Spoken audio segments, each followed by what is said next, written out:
Last night, the Green and Gold got a much-needed win on the south side of Chicago. The A's got plenty of run support for John Lester as they hammered out 11 runs on 18 hits. Lester was also on his game as he struck out 8 through 8 innings on his way to his 14th win of the year. Tonight, it'll be Indiana native Jeff Samardzija on the hill. The former Cub, who has been lights out as of late, will look to get a winning streak going for the Athletics as the postseason push continues. Game 3, A's White Sox, next.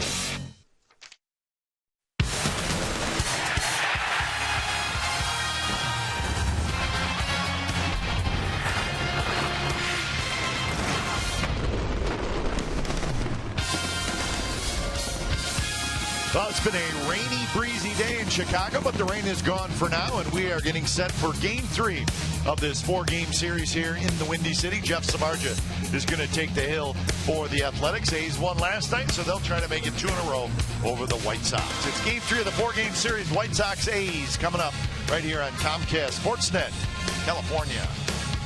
Hey again, everybody. Welcome to Oakland A's Baseball. Along with Ray Fossey, I'm Glenn Kuiper. Jeff Samardzija back in Chicago, and Ray's always pitched well against the Cubs, and he's pitching extremely well as of late for the A's. He's just not getting any run support. And that's the biggest thing. We can only hope that what the A's did for John Lester last night, they do for Samardzija. Came to the A's with a very low earned run average. He's got some early run support, but not necessarily lately. But the good thing about him, he's throwing strikes. He's not walking batters. None of the last 2 starts. 28 strikeouts, just 1 walk in his last 3 starts. So he's getting the strikeouts. He's got the elevated fastball, and I strongly believe you can throw away the pitch count. He wants to stay out on the mound as long as possible. He's in a pennant race. Forget about the numbers against the White Sox. For the Cubs, he's pitching for the Green and Gold, trying to pitch in October. How about the series for Josh Donaldson? Game 1, he's 0 for 5 with 4 strikeouts. Comes back last night with a 5-hit game. He's a big student of the game. He watched some video. It really helped him last night. Of course, as he told us in the post game, kind of stayed back a little bit, especially on the changeups. But to get 5 hits, and as he also said, not to give away 1 at bat, even after he'd already gotten 4 hits in the night. Just a tremendous night for Donaldson swinging the bat. But I think we saw with the young man from Chicago, it's a hot corner at third base. He plays great defensively, but his highlights last night with a 5-hit game, outstanding for Josh Donaldson. So Donaldson and the A's tonight will face a rookie, Chris Bassett, who will be making just his 2nd major league start. So the A's trying to make it 2 in a row. When we come back, we'll head back inside the A's pregame live studios for an update. And then after that, we'll have lineups and first pitch from the ballpark here in Chicago.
By Jack in the Box. Right now at Jack in the Box, try Jack's Spicy Chicken Club Combo for just $4.99 plus tax. And by Toyota, #1 in MPG, durability, and resale value. Toyota, let's go places. Welcome back to Chicago as the White Sox have taken the field, so we're ready for baseball from U.S. Cellular Field. Here's the game time weather presented by the Santa Cruz Beach Boardwalk. The admission-free boardwalk is open weekend, 77 degrees, just a light breeze tonight. It rained most of the night last night after the game was finished, and it was raining about half the day today. There are some dark clouds ahead, so rain is in the area, but should not, and we hope not, and it will not affect tonight's game. Let's look at the lineup for the Oakland A's tonight. Coco Crisp in center, Sam Folden left, then Donaldson at third, Dunn the DH, Reddick in right, Norris will catch, Moss at first, Lowry hits eighth and plays short, and then Sogard is the second baseman. It is the right-hander Chris Bassett making just his second major league start, third game overall. 0-1 is his record, and he is making the start, as they say, to have Chris Sale and Quintana get an extra day's rest. Sale, of course, will pitch tomorrow, but this young man is looking forward to pitching tonight. He had a non-baseball injury which occurred early in the season that caused him to miss some time, so he feels he's well rested and ready to take on the Athletics tonight. That's right. He broke his right hand prior to the season, so and nobody knows what happened. No, we don't even want to know. No. We know what happened to Drew Pomeranz, but this young man is keeping it a secret.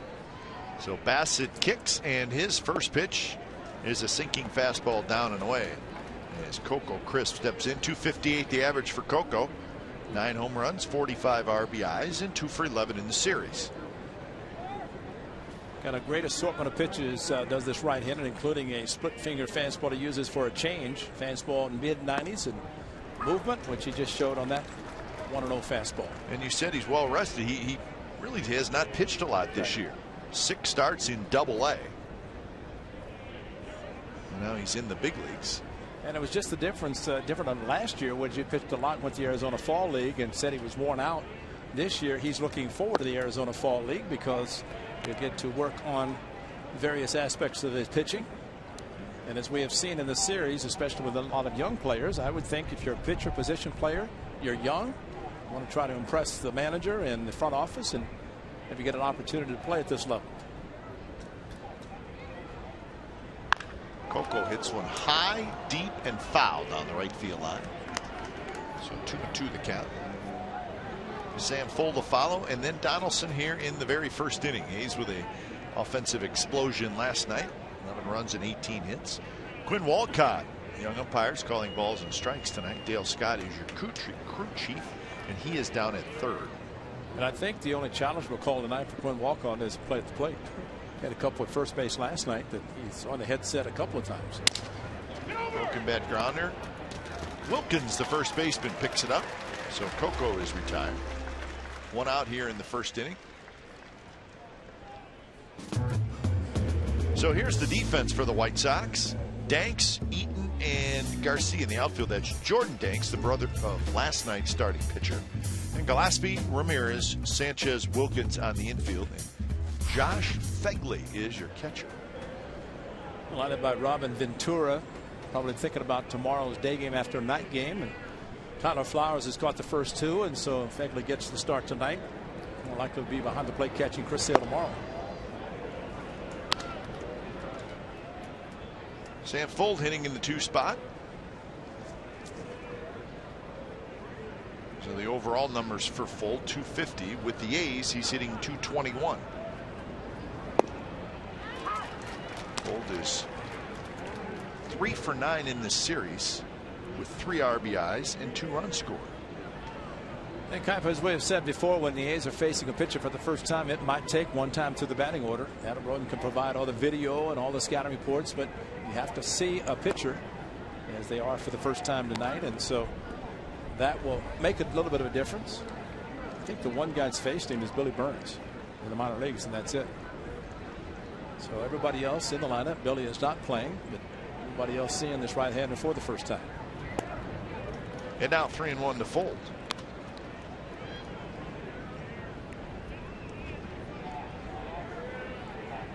Jeff Samardzija on the north side pitching for the Cubs. Now the south side pitching against the White Sox. Looking forward to tonight's appearance. Full count to Sam Fuld with Donaldson waiting in the on deck circle just underway from U.S. Cellular Field. And Fuld hits one in the air toward the line and left. Jordan Danks is over. Now he backs up a little bit. And that's the second out. Sam Fuld has that no stride setup, and sometimes when you have a 3-2 count, you know probably 99.9% chance you're going to get a fastball. Sometimes it's better to load up, and no stride kind of eliminates that possibility, and as a result he got a fastball that he hit to the opposite field. They say 30% chance of rain until about 9 o'clock. Well, I hope those clouds that are over out to the south and a little east of us, I hope they stay there. Well, it's they are dark. Yeah, it's 30% chance of rain in that area. In that area. Yeah, and 100% of that area. So well, let's look at it that way, because those clouds are stay right where they are. It looked like Pittsburgh. Remember Pittsburgh a couple of years ago? We got there and a huge cloud came over. It looked like Independence Day. They are moving quickly too. Close pitch outside. 1-1 to Donaldson. Talked about Donaldson's series in the open of our show. 4 strikeout game on Monday, a 5-hit game last night.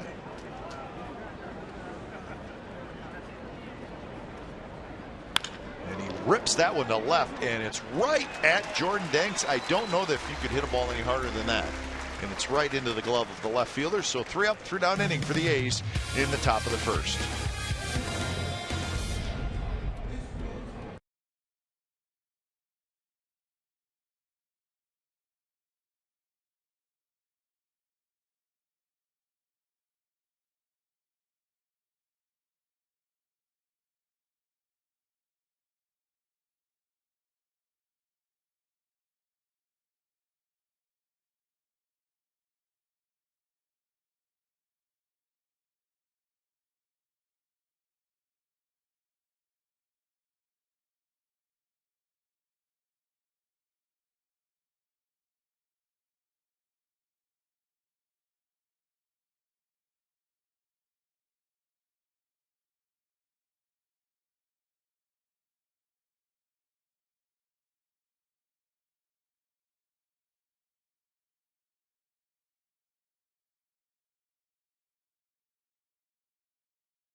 Here is Robin Ventura's lineup for tonight. Adam Eaton in center, Alexi Ramirez at short, Jose Abreu the DH, Connor Gillespie at third, Avisail Garcia in right, Andy Wilkins at first, Josh Fegley the catcher, Jordan Danks at left, Carlos Sanchez the switch hitter is the second baseman. Jeff Samardzija on the mound for the Athletics, making another start for the club that he's trying to help get to postseason. Allowed some home runs, but strikeouts to walk ratio very good to get the split finger fastball grip that he sets up with, and 6-12, but just a 3+ earned run average, 1-2 career against these White Sox. First pitch to Eaton is in for a strike. Samardzija with the A's is 4-5 with a 3.70 ERA.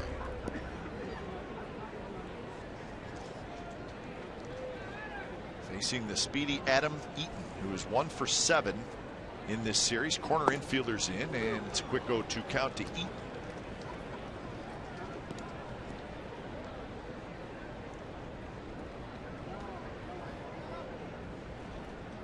Outfield shallow and pulled around a little bit toward left. Very close pitch on 0-2. One thing we've noticed about Samardzija, which is very impressive, that sometimes a pitcher can pitch up in the zone and get away with it. Others get hit. Samardzija has enough of velocity in his fastball that he can elevate, get hitters to swing and miss, or just throw it by them. And that's line to left. It's Fold coming in. He can't get it. So he was playing shallow, and he got a good jump, and there was nothing he could do. So a leadoff single for Eaton. Let's check out the A's defense. Saw Fold out in left field. Coco in center, Reddick in right. Donaldson, Lowry, Sogard, Moss on the infield. Norris is your catcher.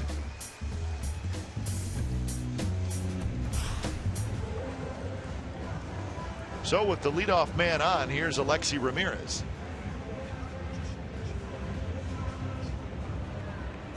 Ramirez 274, 14 home runs and 65 RBIs. A's have kept him in check so far in the series. He's 0 for 8.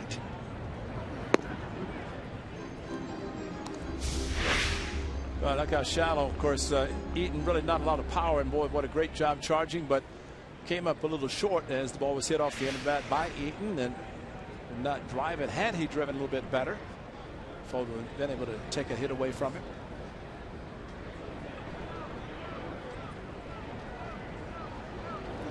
Swing and a miss. Well, the A's have terrific outfielders.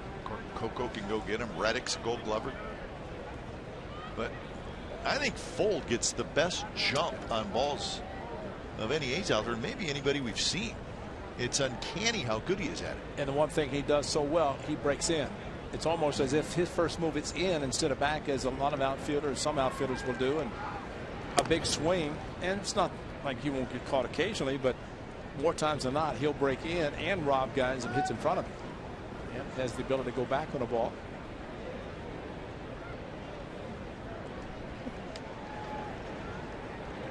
Eaton's got 14 steals. That one hit right back to Samardzija, who grabs it, fires a strike to second, on to first, and that's a double play. So Sogard took the throw from Samardzija, and it's not always an easy throw. You're throwing off a crooked mound, almost throwing uphill, but he threw a strike. But you also know when you are getting ready to face a batter, you look back to see who's going to be covering. So even though, of course, look where Lowry's playing, no chance he's going to get there, but I tell you, a great play by Samardzija to handle the hard hit ball. If it gets past him, might have been into center field. Did not assume that second baseman, even though it's shading close to second, that Sogard could get to it. But a nice double play, 2 quick outs. And that one is drilled to the gap at right center field. Nobody's going to get it. And one hops the wall, and Abreu will have a 2-out double. So Jose Abreu goes after the first pitch. First pitch hitting, supposed to be inside, ended up down the middle, and a mistake thrown by Samardzija. Fortunately kept it in the yard because he has power to go opposite field. Ball split the gap easily in the right center, one hopping the fence. He is strong. So double number 33 for Abreu, same amount of home runs. Got 33 of those and 99 RBIs. So here is Connor Gillespie. 294 average for Gillespie. He did not play last night. Was 1 for 4 on Monday night, and he hit a home run. Not a big power hitter, but a good hitter. 7 home runs, 51 RBIs. Originally drafted by the Giants, but they had Sandoval, so he was traded to the White Sox.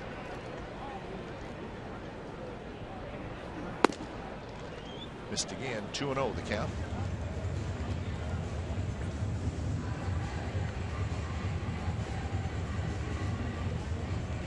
Samardzija got hurt by the long ball against the Astros in his last start. A couple pitches I think he would love to have back. Carter with a home run, Singleton with a home run. Carter's hit about 3 against him this year. Sonny wanted to go up the ladder with a high fastball in the first game of the series. They did on a 2-strike pitch, and that home run tied the game. Sonny said he wanted to try to change the eyesight, get the ball up a little bit, but surprisingly, Gillespie able to get on top of the ball and drive it into the seats.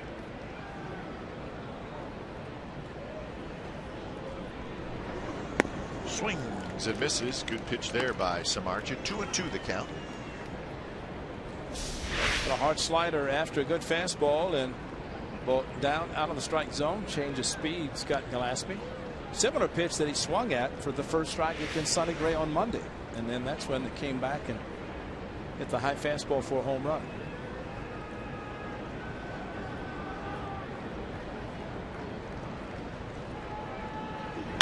That one bounced, and it's just foul down the first base line. C.B. Bucknor, the first base umpire down there.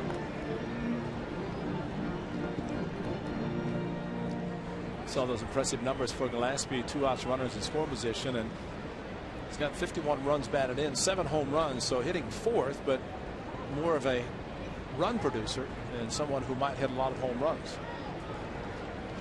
And just that his setup, he's more of a contact hitter, and sometimes that type of a hitter can be dangerous with a runner in scoring position.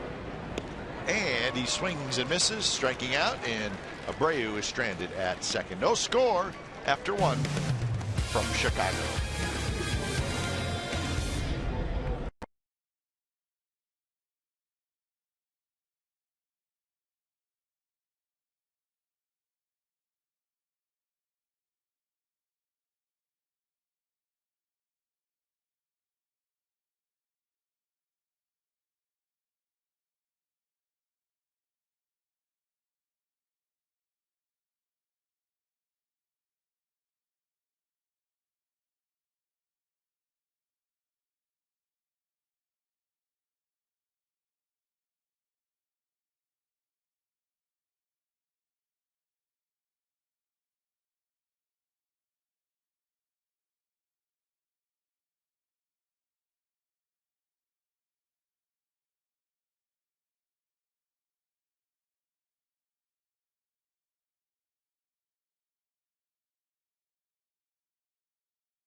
Win. You have 1 win, you win 2. As they say, that's a streak, right? So yeah. Get the win streak going. And for Jeff Samardzija, that same show off at home. I'm sure a lot of family and friends here from Valparaiso, Indiana. I understand also that Luke Gregerson has a large contingency here tonight. Grew up in the area, so a lot of A's fans rooting for the Athletics, and a lot of A's fans rooting for this ex-Chicago White Sox player, Adam Dunn.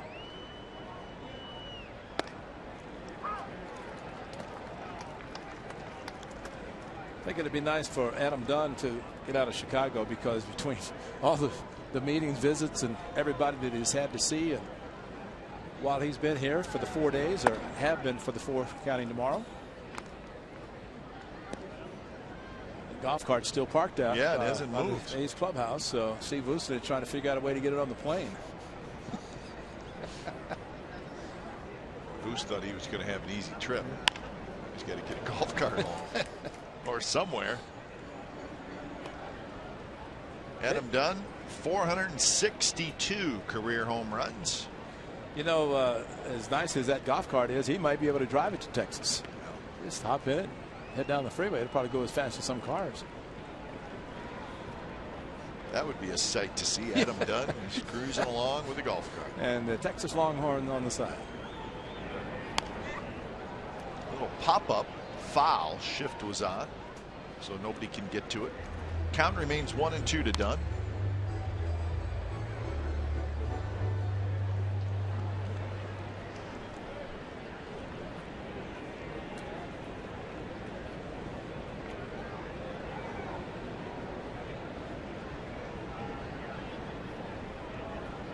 One will be followed by Reddick and Norris.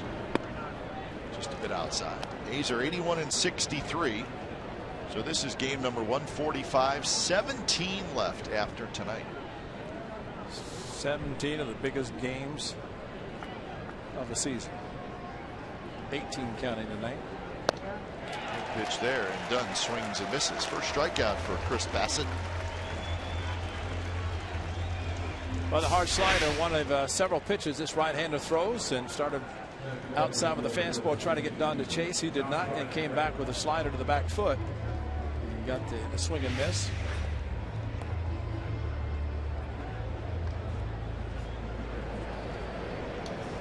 So one out, and here's Reddick. Reddick hitting right at 250 with 11 home runs. First pitch at the knees for a strike. He's 1 for 7 in this series.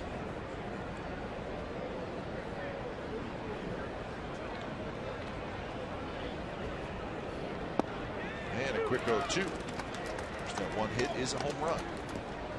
That came close last night. His first at bat did not start the game. Had to come in for the injured Gentry, and asked him about the ball. Hit to right center. He said he got at it just a little bit, but also thought, as we looked at, the wind might have knocked it down, keep it from going at least to the wall.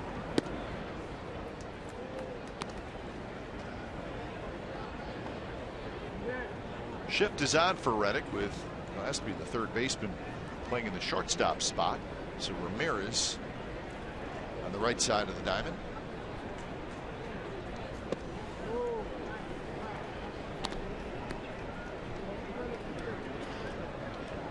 These are 36 and 36 on the road this year. And 3-2 against the White Sox so far.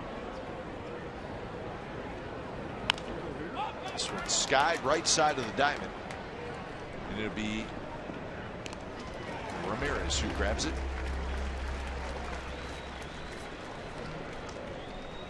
So 2 away here in the second inning, and Chris Bassett has retired the first 5.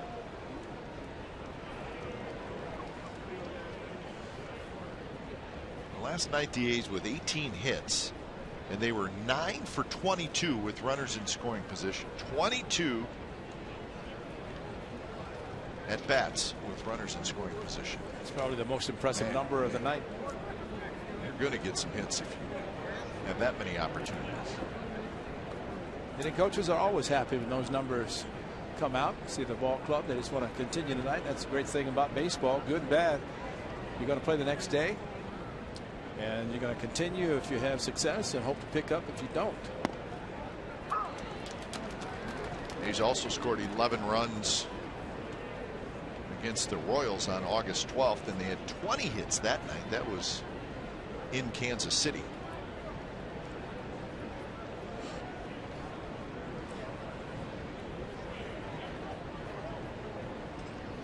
So you hope that it carries over, but you just don't know.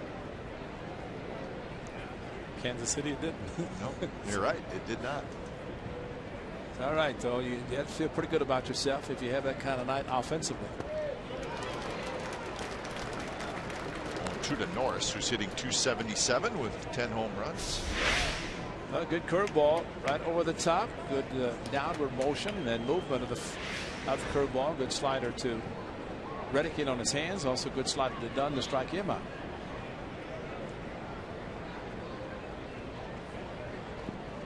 Went to the curveball again. This time Norris does not go after it. Chris Bassett is from Toledo, Ohio, and the University of Akron. So probably watched the Toledo Mud Hens play. Yes, he did. Yeah. Straight drive east. That's right. And you'll be in Toledo.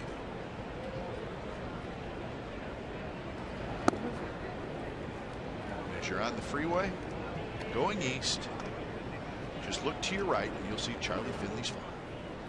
You can see it from the freeway. I know. There used to be a caboose there too. That's right. That he blew up because the A's got out of last place. Figured the caboose, got to have a caboose on the farm. It's at LaPorte, Indiana, I think is where the farm was. It's one of those mandatory Saturday day games in Chicago. Mandatory that you're on the bus to go to LaPorte to see Mr. Finley, or at least to participate in a gathering at his place. But yeah, when the A's won the series in '72, he said, "Don't need the caboose anymore. We're not in last." 3-2 to Norris. Swings, and did he get a piece of it? No, he did not. It trickles behind Begley, but Norris heading back to the dugout. So that's a strikeout. Couple of strikeouts in the inning for Bassett.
Brought to you by Frost Brewed Coors Light. Best records when scoring first. The A's are second. Now, Ray, look at that list. What do those teams all have in common?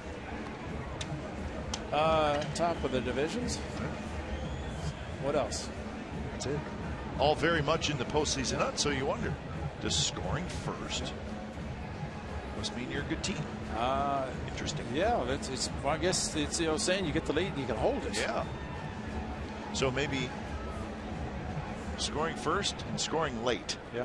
That's a good combination. If you can do that. Or early and often, as early they say. And often. Yeah. So it's any way to score runs. And John Lester was happy last night. The A's were happy, and Samardzija would like to be happy tonight. Big chopper foul by Eviseo Garcia.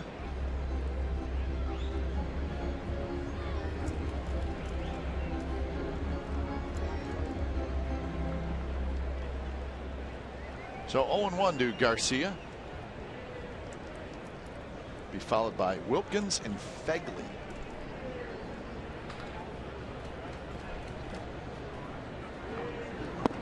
Pitch runs inside. There he is, the Milwaukee Maulers in the house. One of the great A's fans. His son sitting right next to him. The bodyguards. He is awesome. He but came up to the booth today. Yeah, doesn't he know that the helmet is only when the A's are hitting? He's got to put the soft cap on. I bet he forgot his cap, because we've seen him in Cleveland, and he usually, when the A's are out in the field, he puts his hat on, and when the A's are hitting, he puts the helmet on, which is, you know. Oh, there you go. Somebody sent him a text.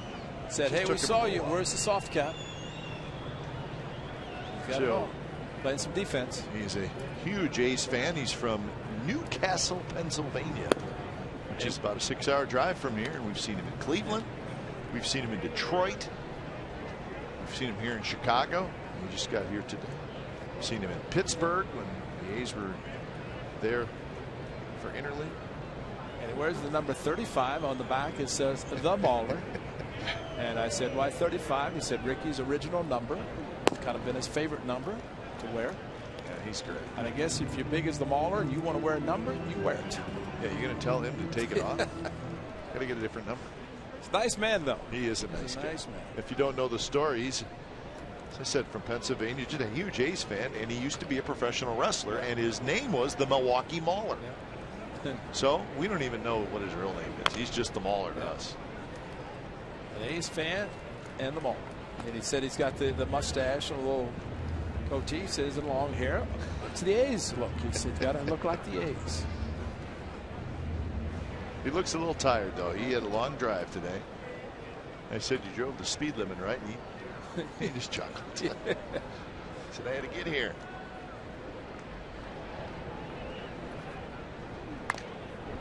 Jam shot. Nice play by Samardzija. Throws to first for the first down. Well, what a great play. A little backhand, short hop. When you make a pitch like that.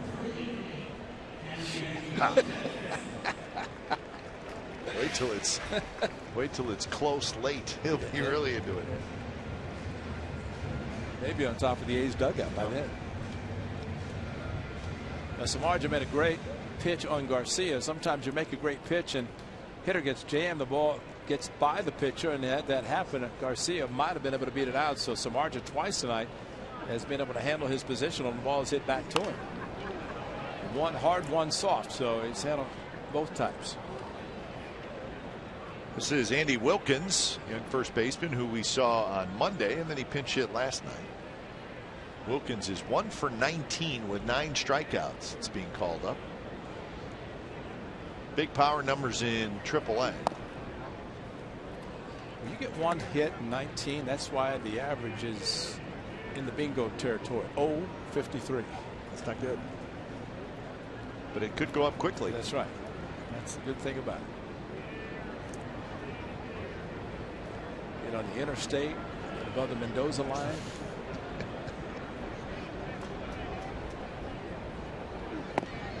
All these wonderful names that you really want to be above. Exactly. See, there's no name for hitting 300. It just means you're good. That's right. Maybe superstar. I mean, you hit 300, and I mean, you look at it. Someone said today, says you think about 100 at bats, you get 30 hits. You hit 300, and you made 70 outs, and you're great. A great player. Even 250. Well, that's 25. So the difference of 250 and 300, which 250 you're a marginal player, 300 you're a great player. It's 5 hits. 5 hits. 5 hits and 100 bats. It's amazing. Could be 5 bloopers. Who knows?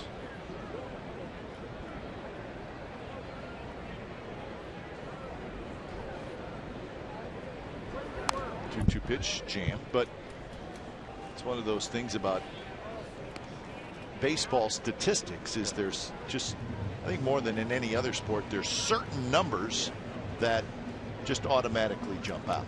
406. 406. And record numbers jump out. Yeah, exactly. And you think about 1941 was the last time somebody hit 400. Yeah.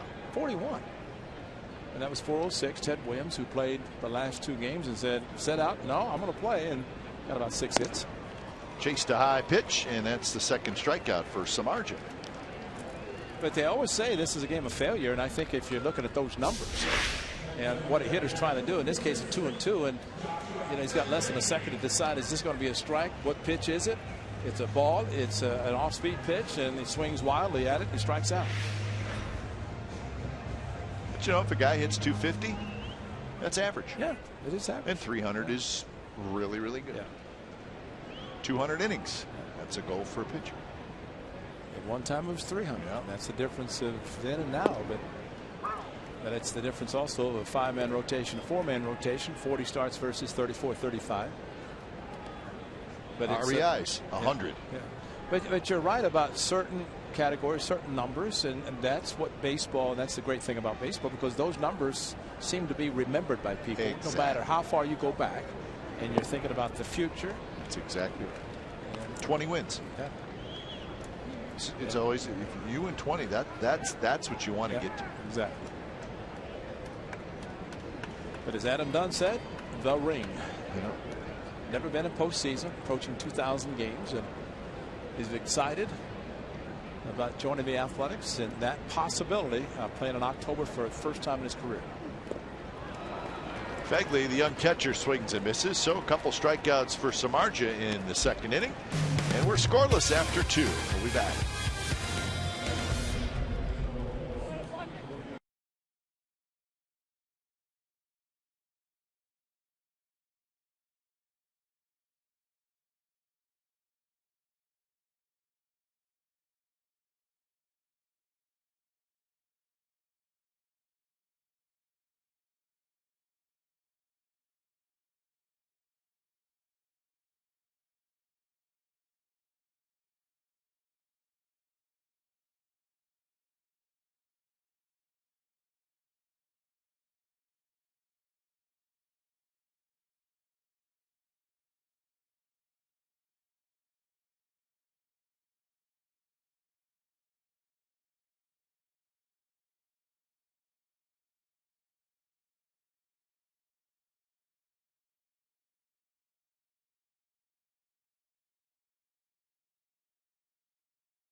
is brought to you by Sight for Sore Eyes, passion for everyone. No score, top of the third from U.S. Cellular Field in Chicago. Day game tomorrow. It'll be radio only. See the Mauler put the helmet back on because the A's are hitting. That's the way he does it. See, inning over. Top of the third. Well, the team is hitting. Came up to the booth. He was carrying the bag that had the helmet and the cap. I think he was wearing the cap at the time. The helmet was in the bag. There he is, getting the spot. So let's get some runs, guys. Moss drives one to left. But right there is Jordan Danks, and that's out number 1. So Moss is retired, and that'll bring up Lowry.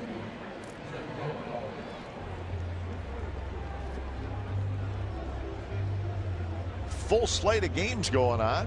All games that the A's are very interested in. Maybe we're most interested in the Mariners now, keeping a close eye on them. They'll start in a little bit. It'll be the Mariners and the Astros, rubber game of that 3-game series. Astros won last night 2-1, scored a run in the top of the 9th inning. Colin McHugh did it again. Yeah, did it against the A's to start his career with the Astros. And he has continued. Might not have the wins, but the ERA shut the Mariners out for what, 6 or 7 innings. So the Mariners will finish that series tonight. They will have tomorrow off, and then of course they will host the A's. But Ray, tomorrow is their last off day. Yeah. They will play 17 straight days to finish the regular season, so they'll enjoy their final off day. It'll be at home.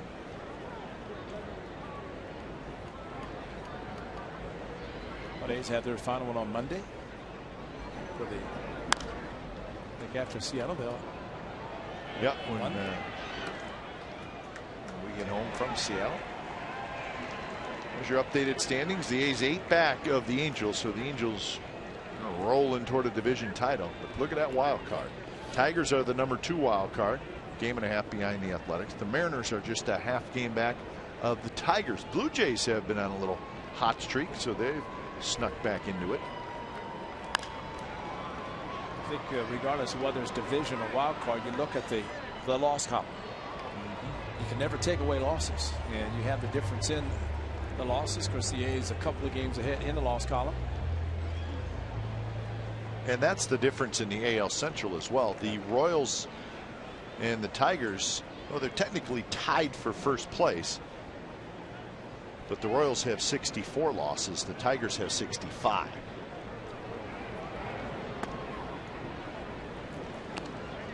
Is that game still in delay? No, they got going. Okay. Yeah, the Royals and the Tigers are scoreless in the bottom of the third. They had a long rain delay in Detroit. Yeah, sometimes they have a rain delay in Detroit. It never rains. The anticipation of the Doppler saying it's going to rain, and it never does, and they don't want to start the pitchers and have them have to leave because of the rain. Bruce Bochy said it best, manager of the Giants. They've had their share of problems with the rain. He said sometimes you got to stop looking at the Doppler and look up at the sky. That's right. And I couldn't agree with him more. I agree. I saw Roger Bozard, longtime groundskeeper for the White Sox, and of course the great Bozard family. And I saw him and I said, I remember in Cleveland, the great Bozards would call the airport and say, it's going to rain. But they had no Doppler, but they called the airport because the airport had all the sophisticated equipment. But the bottom line, you look up, what is it going to do? What is it doing right now? Right now, yeah. A good battle here between Bassett and Lowry.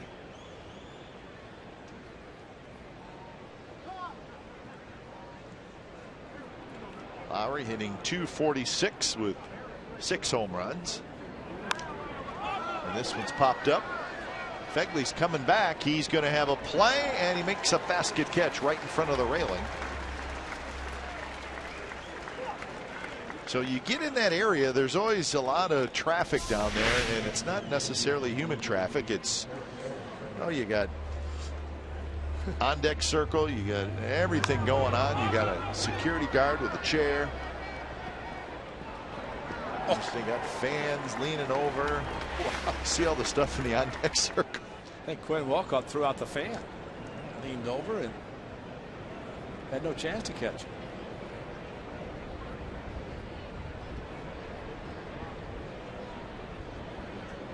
First pitch to Sogard. He was on the outside corner first strike. Well, he's going for it, and I think he has a Dodgers cap on, doesn't he? So he could care less. Sox, I'll take the ball over the rail if I can get it. It's the little guy sitting next to him. Yeah. He had his glove over his head. He's sporting an A's hat. White Sox jersey, A's cap. He was covering up. It's a swing, says Dale Scott. 0-2 the count.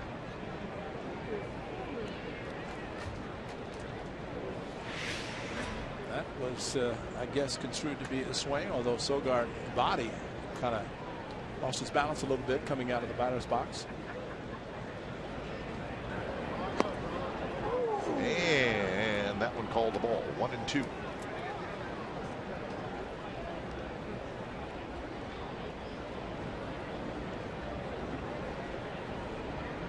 Sogard 223 with a homer and 20 RBIs.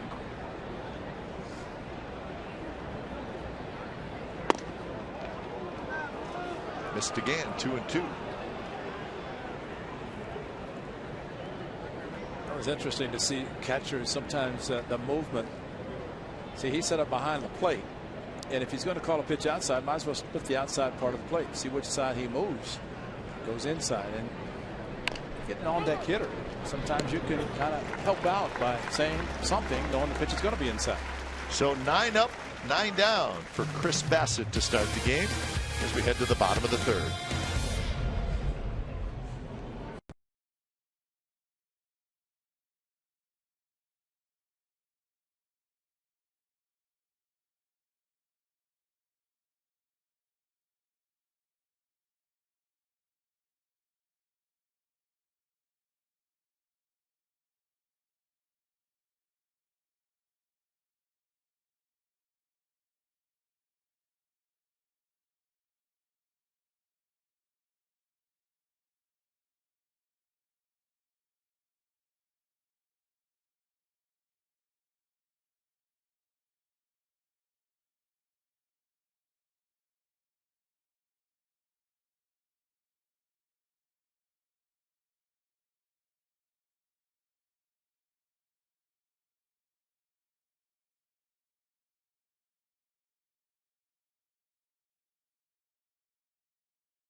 Philadelphia Phillies Oktoberfest style beers will be available throughout the ballpark.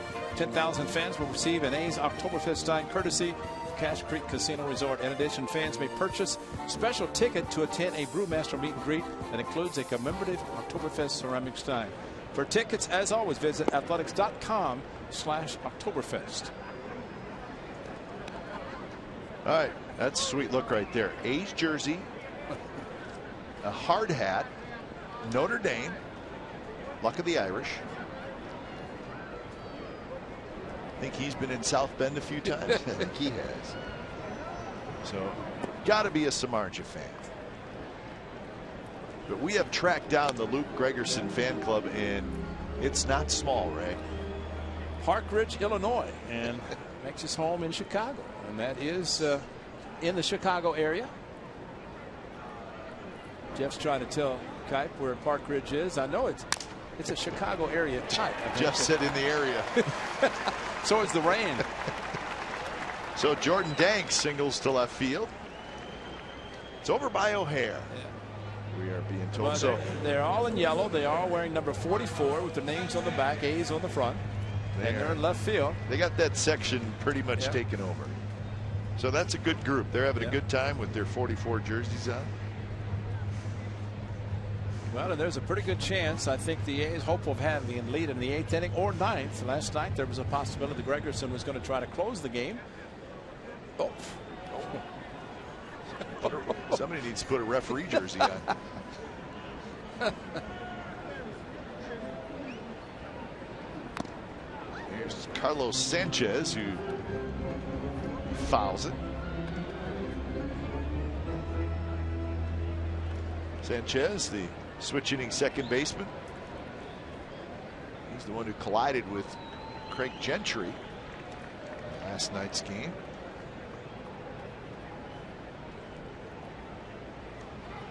Craig Gentry suffered a concussion. We did see him today in the lobby, Ray. And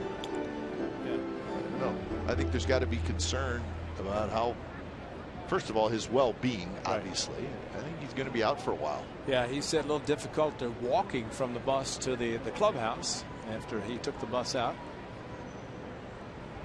Said he got to sleep about 4 this morning. Just had headaches and couldn't really get to sleep. It's got to be a bad it's horrible. I mean, it's just a horrible collision at first base as he ran through Sanchez. If Sanchez gets the bag on time, probably it does not happen, but he's got there late. Just happened to cross the bag as Gentry was hustling down. Did get a hit. He won, but unfortunately Gentry's out. John Jaso, I'll give you an update on Jaso, but here's the play, and it's a little tough to watch. Yeah. He said he was watching Danks. He watched the baseball and then took the jump. Sanchez was there and just bang, bang, bang. And you know the way he landed on his left knee, his left arm, his shoulder, and no effects, but you know his head was bothering him so much. He said, "I don't even think about the rest of my body." Bounce to Lowry, who scoops it up right near the bag, throws to first, and that's a double play. So the ball hit perfectly as it just brought Lowry right to the bag, and he was right there. Well, Samardzija, a couple of double plays, and those are perfect. One in the first, one in the third, and in the first double play before Abreu hit his double. This is tailor-made with Lowry playing close to the bag. So Ray, with John Jaso, he went to Pittsburgh to see the concussion doctor in Pittsburgh, which a lot of the ball players are going to see. And the news was not great for John Jaso. He has been told to cannot do any baseball activity. So there has to be concern whether Jaso is going to be back as well. Well, it's unfortunate. Same thing happened last year. Did not come back to the second half. No, they did not ever play in the postseason. And he was taking batting practice. He was feeling very good about the possibility of rejoining the club. If nothing else, probably not to catch, but to at least be able to hit, pinch hit, maybe even DH. And he said his biggest problem seemed whenever he started to get up and down the catching position. He did. Well, we saw him in the bullpen here Monday night as he was warming up pitchers, feeling good. But it's too bad. So our thoughts are with both Gentry and Jaso, and again, it's really hard to even think about pinpointing when or if they will be back with just 2.5 weeks left in the season.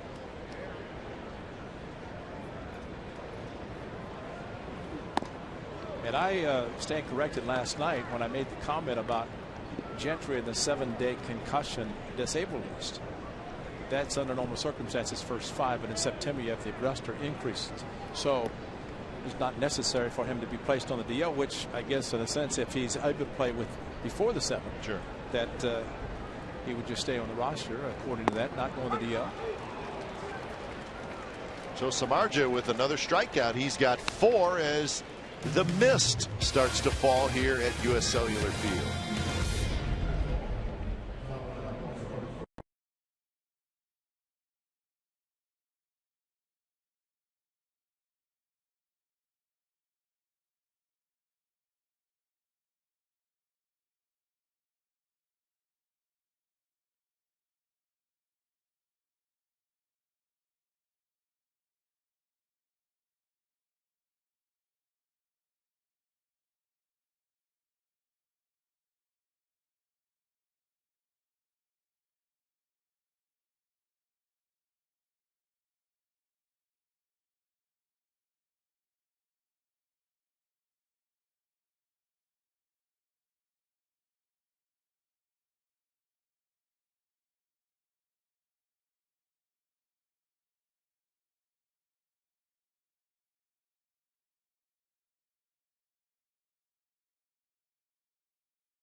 Authority. Protect your home with earthquake insurance. Learn more at CaliforniaRocks.com. So it's just kind of misting here in Chicago. No score. It's the top of the 4th inning. So here's that second time to the batting order, Ray, which got to believe is going to be a little bit better than the first time through for the A's. Is Chris Bassett, making just his second big league start, has retired 9 in a row to open up the game. 2 ground outs, 5 fly ball outs, and base hit up the middle. Right. Second time through the order. Exactly. There we go. But that's an elevated fastball. And Coco Crisp, after grounding out to first base, his first at bat. Second time, first pitch. And the fact that it was elevated, maybe that helped Coco hit the ball back up the middle. Had some movement going away from him, but Coco jumped on the first offering. And that's called paying attention and talking, as hitters will do a lot. Seeing somebody for the first time, kind of explain movement. Coco might try to see what kind of move he has to first base. Might try to draw a throw just to see. Gillespie well in on the grass. Well, and also at second base, Sanchez playing almost like infield in, thinking maybe that someone might try a bunt. He did that on Monday night. That was against the lefty. Right now, very tempting to try to get out in front of pull the ball in the hole between first and second. What's interesting, I mean, we see the A's every day, and they do not bunt a lot. No. I mean, I'm bunt for as a sacrifice situation. They do have guys who will bunt and generally bunt pretty well for a hit, and Fold is one of them.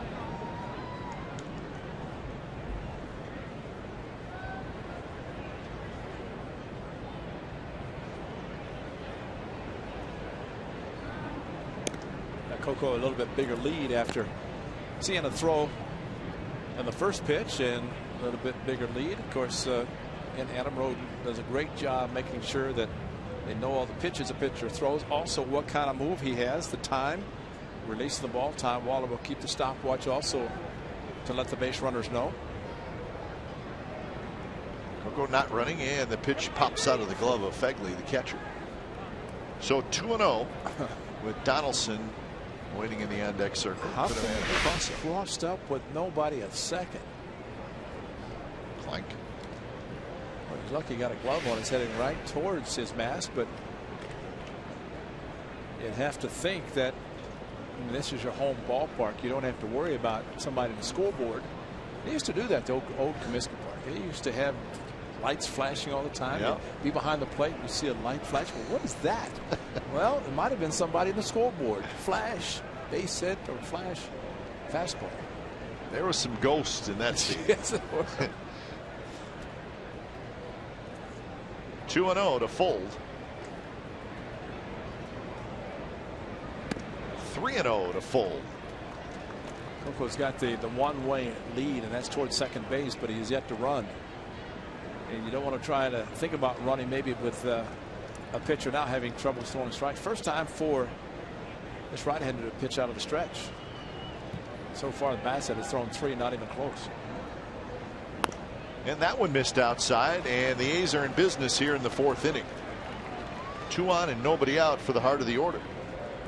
You know, Ricky Henderson was saying over last weekend that for Coco Crisp, he can run, but he can also disrupt a pitcher. And it looked like that time maybe, and we have seen Fold at the home run off Qualls in Houston, that kind of quick pitch. Coco at first thinking he might run.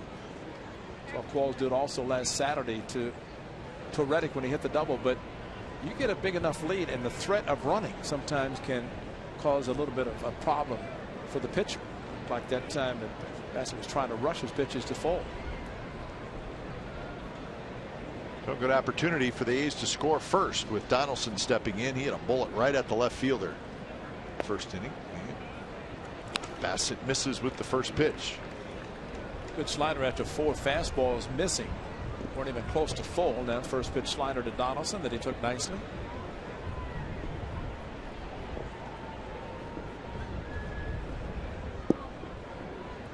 Good numbers with runners in scoring position for Donaldson as he's sitting on 93 RBIs. So 7 to get to 100. Amazing thing, last night we saw the number of hits to right field by Donaldson and the great spray chart by our guys showing home runs by Donaldson of the ones he's hit, 26. But where Sanchez is playing, I mean, you want to see a second baseman play close to the bag for a possible double play, but that's an exaggerated positioning by him, opening up a right side, which Donaldson has been known to go that direction.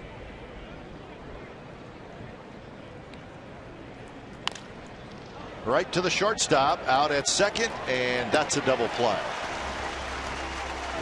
Yeah, maybe they thought he's going to try to pull a hanging slider, and that's what he did. You know, Bassett gets a big double play ball. 2 outs now with a runner at third. Well, it's a slider that I'm sure Donaldson would like to have back. It was up. He opened up, and unfortunately, the hanger that he hit went right to the shortstop for a very easy double play, and that was after crushing the ball in his first at bat to left field. So it's up to Dunn now to see if he can get a 2-out hit and get Coco home. Dunn struck out swinging in the second inning. And he bounces that one into left field, a base hit.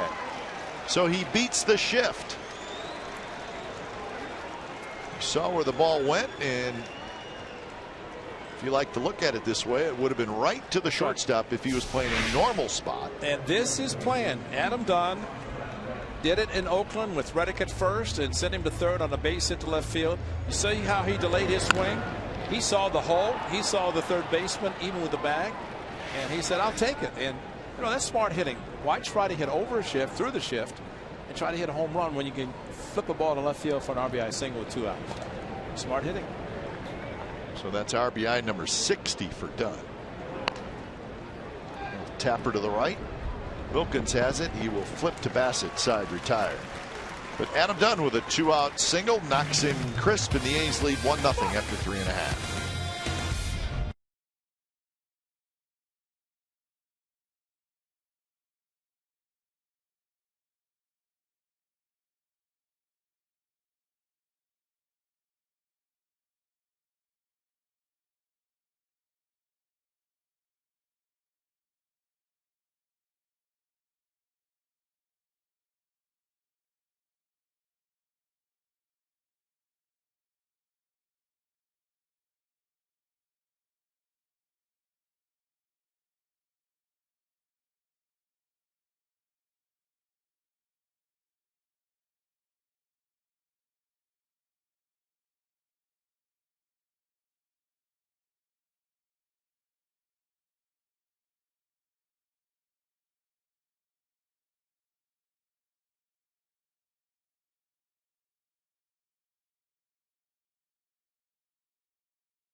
Tuesdays park for free at select Tuesday home games. 1 free parking Tuesday remains. That's September the 23rd.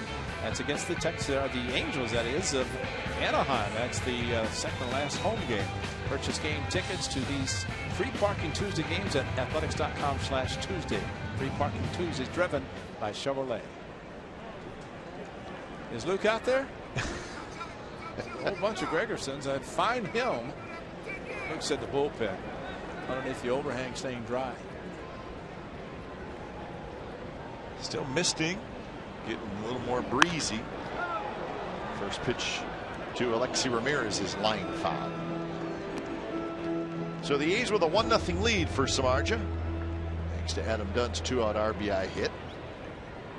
This is the heart of the order for the White Sox. Ramirez, Abreu, and Gillespie. Samardzija has 4 strikeouts the first 3 innings. Good slider, he went around.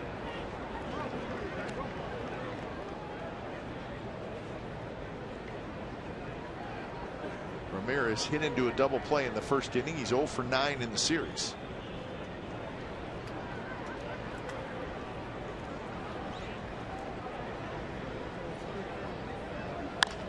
That one hit in the air to left, but Fold is there, and he makes the catch. Out number 1 here in the bottom of the 4th inning. So Jose Abreu, the designated hitter, steps in. He doubled in the first inning.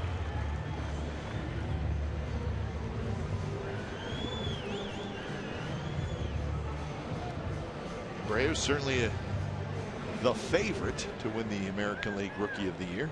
Tough to imagine him not winning it.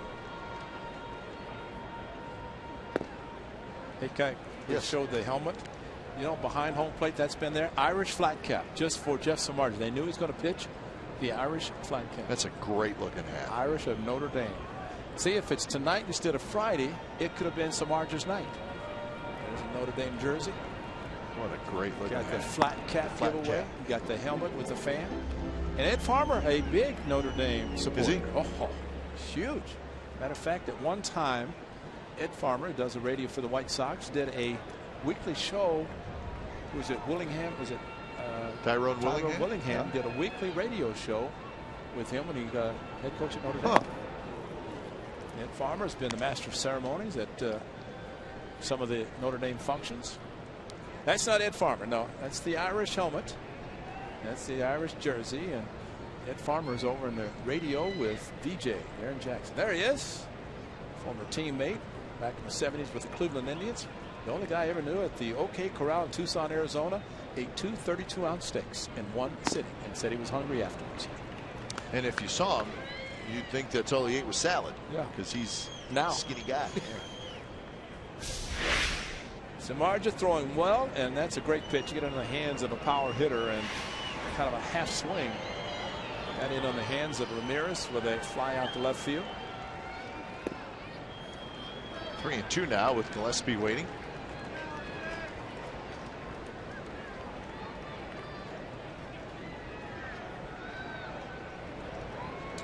Abreu, see if he goes back to 3-2 slider, trying to get him to chase, and something that Abreu has done this season, especially against the A's, the hard sliders. That one bounced to Lowry, and he flips to first. That's out number 2. Samardzija, a star at Notre Dame. Could have played in the NFL, I'm sure, but decided that baseball was the way to go. Say, come and get me? Yeah. Well, Ed Farmer, we were talking about just players, and he talked about Samardzija. I mean, he knows him, obviously, watching him play and everything, but he said he could run. He said, if you're a wide receiver, you better be able to run because they're going to be chasing. But, you know, Adam Dunn, when asked, of course, in Houston came in, he was growing up in Houston. His favorite player, Alan Ashby, as he was growing up, because he lived on Dunn Lane outside Houston. He said the family all had, the grandparents, parents all had this. I said, was it named after you? And he said, no, it's just all the family lived in this one area. He said, I could walk across the street, grandparents. But he grew up watching the Astros, and Alan Ashby said, why Ashby? And he said, I liked his hair. He said, I had the long hair. And we like his hair, too. Yeah. And, but he said, Ashby, of course, asked me, he said, what about football? And he said, I miss it every day. Really? He said, I think about football every day. He was a great quarterback. Yeah. And when he signed with baseball, he left early to go back to play for Texas Longhorns because he had a commitment to play football, played 1 year, and then decided to stay with baseball. He said also when he started the season, I think it was in Beloit, he might have said, but anyway, he was playing, and he said, I went like 0 for 10. He said, I called my agent. I said, I made a huge mistake. Yeah. I should have saw him with football. But 462 home runs later, he is still playing baseball, and fortunate to have him with the A's now, especially after the biggest single maybe of the night to left field. What a play by Donaldson to end the 4th. Wow. Sensational. We want to take another look. Check it out. 5 hits last night, 0 for 2 tonight, and a great play defensively.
Sportsnet California is brought to you by Golden Gate University. Finish your bachelor's degree online or on campus. Golden Gate University, make it your comeback year. Right near our team hotel in downtown Chicago. Donaldson with a Gold Glove play to end the bottom of the 4th. So 5th inning, 1-0 the A's lead. Norris to lead it off. I think the young man Simeon, who played third last night and had a tough night, looked at Donaldson's play and said, "Wow, that's I guess how you play third base."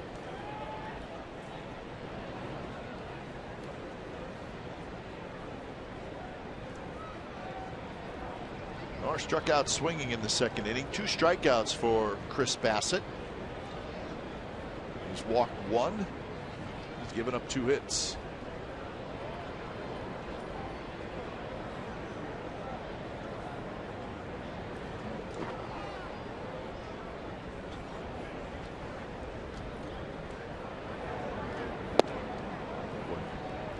Sinker drops low, 1-1 to count. Angels with a 2-0 lead over the Rangers in the 4th inning.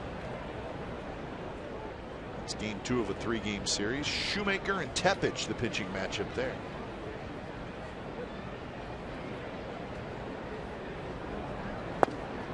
Angels scoring loads of runs. They've scored 50 runs in their last 5 games, and Josh Hamilton hasn't played. Yeah. He's got a sore shoulder. You know, they've talked about Abreu, kind of the odds-on winner to win the Rookie of the Year. Shoemaker, what a season he has had his rookie year as a pitcher. I mean, he's given up nothing. It's a good call. 14-4 is Shoemaker's record.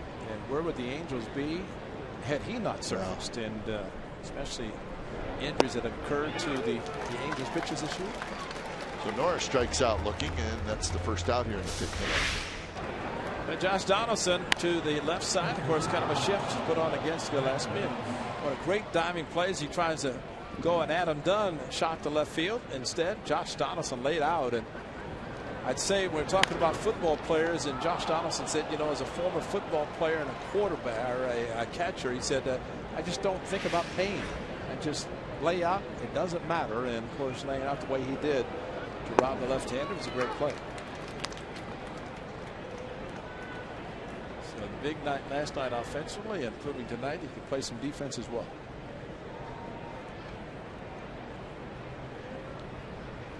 Oh, and 1 to Moss, who hit a fly ball to left field in the 3rd inning.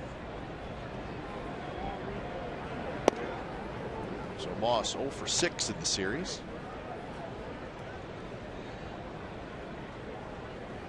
It has to be the toughest stretch of Brandon Moss's career. Certainly pull for the guy. And it's got to hit your confidence a little bit at some point.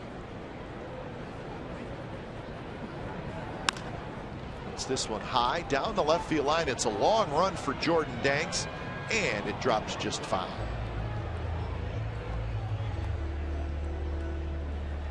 But unfortunately for Brandon Moss, and he has been a great player for the Athletics, and really trying to stay back and not jump out too quickly, letting the ball come to him. And that was a backdoor slider that hit down the left field line. Had good attack, and unfortunately just went foul. Might have had a double, ball bouncing into the seats.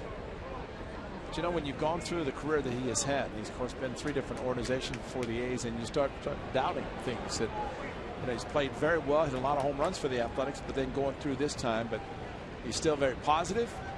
Guys are trying to stay very positive with him, and he can still do a lot of things. Always a threat in the middle of the lineup.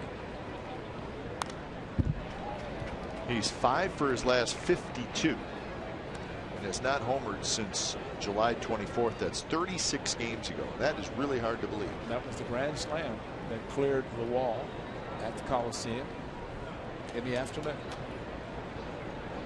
Chili's worked with him, continue to work with Chili, and trying to get on track. Rolls that one foul.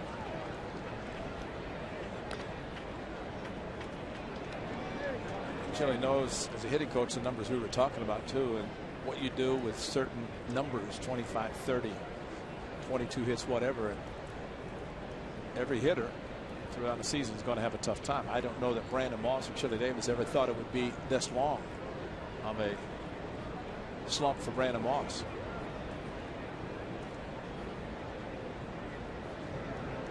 Setting up inside, the 1-2 pitch, strike 3 call. Tight little breaking ball. So back-to-back strikeouts here in the 5th inning.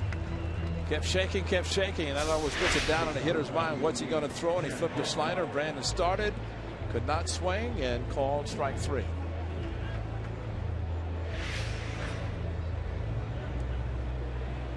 So I guess if you're the hitting coach, thinking about Moss's situation, I guess you're okay if it's, hey, let's drop your hands or lift them or open up or close your stance. You know, let's do something like that. But once it gets above the shoulders and into the guy's head, then your job becomes really difficult. You know, I think looking at the positive, what happened in postseason last year when the A's had the time off between the final game and the first game of the division series, and Brandon admitted, he said, I was seeing fastballs I couldn't catch up because timing was off. So looking at it, I guess from the positive standpoint, if he starts to pick it up the last couple of weeks of the season and goes into postseason, the A's are fortunate to make it. Maybe that will benefit him as opposed to what happened last year with too much time off. As the Bipster would say, trying to put a positive on everything. Leon, the swagger man. Yeah, Leon got his swagger back last night. Leon Bip Roberts, studio analyst. It worked.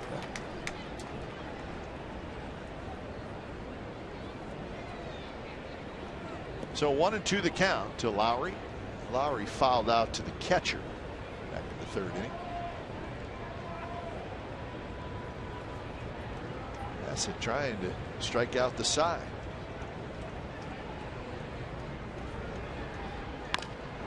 And that one is lined into center field. A base hit for Lowry. You want to see a good swing right there was Jet Lowry, fastball inside after the breaking pitches, and pulling hands. Watch him pull his hands in and get the good part of the bat on it right there and take it right back up the middle. Pull the hands in, and that allows you to get the sweet part of the bat, the barrel of the bat on the ball instead of coming around the ball and possibly getting jammed and breaking the bat, a weak fly ball or a ground ball. Instead, brought the hands in nicely. So 2-out single for Lowry. Here's Sogard, who grounded out in the 3rd inning.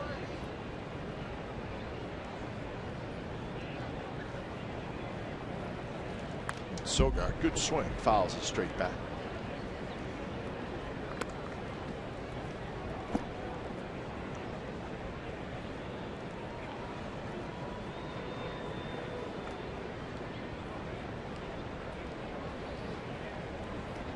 He's now with 3 hits off Bassett.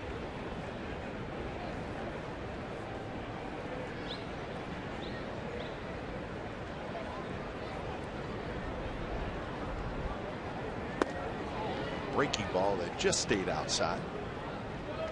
71 pitches for Bassett. Bassett's comments about he felt that this should be a good outing for him because he is not worn down like he was last year, and the fact that pitchers pitching in September who've been in the rotation all season, a little bit more wear and tear, and it's far from that for him because of an early season injury. Now he's ahead of Sogard, 1-2. And really, it's kind of pitching rather impressive tonight. So it's got to be a plus for Don Cooper and manager Robin Ventura.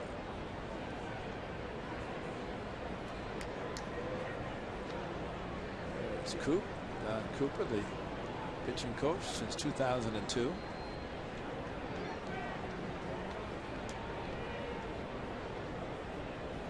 He's got a World Series ring, 2005. White Sox won it.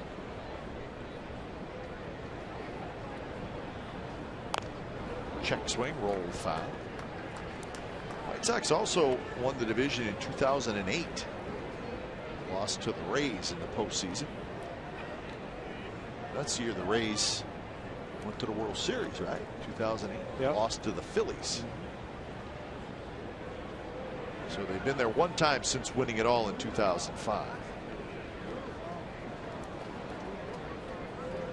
For the mid-2000s with the Red Sox in 04, the White Sox 05, two clubs that have been forever winning a world championship. Both of them got it out of the way, and then Giants after that able to eliminate get off the list first. So Sogard strikes out. Pretty good 5 innings from Chris Bassett, and we're headed to the bottom of the 5th. 1-0 A's.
The Athletics, Jeff Samardzija, a couple of ground ball double plays, also a couple of strikeouts, but he's making the good pitches inside corner. Bassett had a perfect game through the first 3 innings, but Coco Chris first pitch hitting, and then Adam Dunn after the double play and the shift employed by the White Sox. Former Chicago Sox player Adam Dunn took a base hit to left field to plate the only run of the game. Sox with 3 hits. They left 1. That was the Abreu double in the first inning after the double play. Here's Avisail Garcia. The first pitch swings at a pitch that was out of the strike zone, so Samardzija gets ahead in the count. Wilkins to follow, and then Fegley.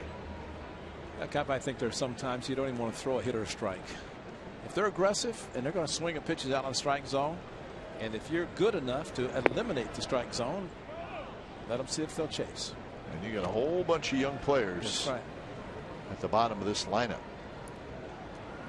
And a lot of them feel that the only way they're going to make a name for themselves is swing the bat, and doesn't necessarily mean it's going to be at strikes.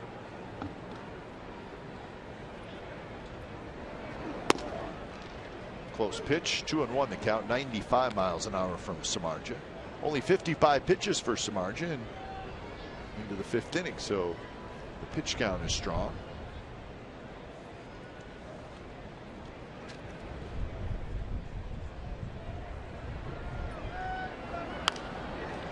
Good slider reached for. He's had a good slider tonight too, and he's able to throw it in fastball counts. Derek Norris, who got a 3-2 curveball from Bassett and at bat, catching and able to call the slider to the hitters, as Samardzija is able to either bury it in the dirt or throw it out of the strike zone. It's a fastball up and in. Good pitch there. It was right where Norris wanted it. So with Samardzija pitching tonight, he will not pitch in that series in Seattle. I guess he would probably get the first game of the homestand, which would be Tuesday. It's the Texas Rangers.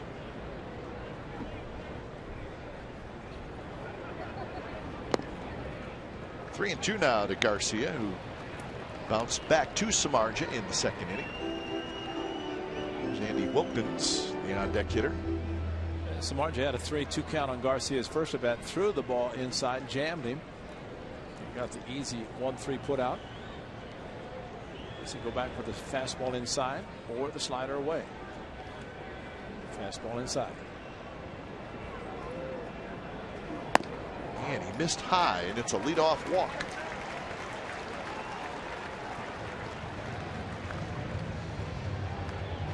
So first walk tonight for Samardzija, and first walk in a while. 25 1/3 innings since his last walk. Yeah, that was against Houston in Houston. Of course, he had the bad start against the Mets on the 20th of August when he gave up 7 runs, including a couple of walks, 2 home runs. Just overthrew the fastball to Garcia. Swing and a miss by Wilkins, the first baseman.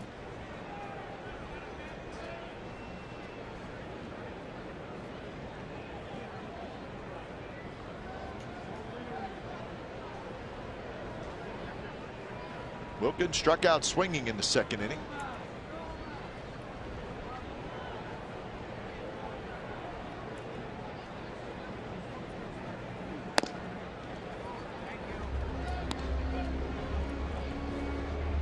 Royals leading the Tigers 2-0 in the bottom of the 5th inning.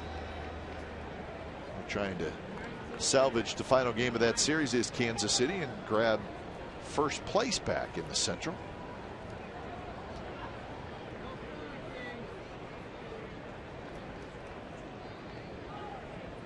Runner goes, and it's fouled straight back. Fortunately fouled. Yeah, big guy had a good jump, and he runs pretty well.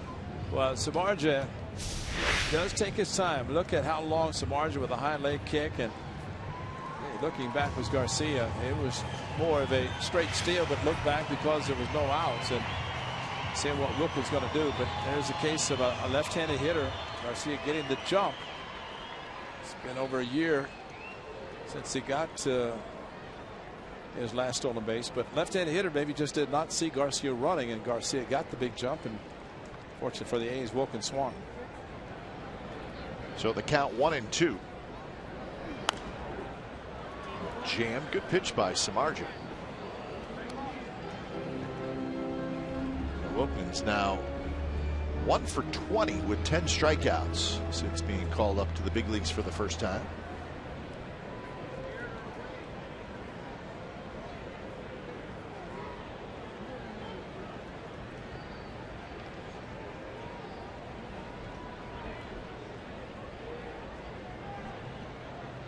See a good lead at first. Samardzija sends him back. Well, that's a good sign, because the sign that Derek Norris just gave was a fastball sign, but yet Samardzija threw over. So that, in a sense, sometimes a pitcher on his own throwing over.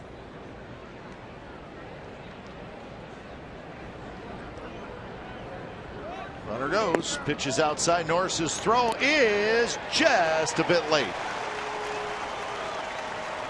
Good throw by Norris, just a little late. Checking to see, I guess, and telling Samardzija to not go on the mound. See if this throw was enough time to get Garcia. Very close. Yep. And evidently not close enough, because it looked like the foot got on when the tag was on the knee, and they decided not. And Derek thought he'd gotten it, but see, there's the high leg kick from Samardzija. He really, when he turns back, that takes a long time. It's not like it's a slide step. That extra turn, just enough for Garcia to get in. Perfect throw by Norris, as well as he could throw. And a swing and a miss, and Wilkins strikes out again. So strikeout number 5 for Samardzija.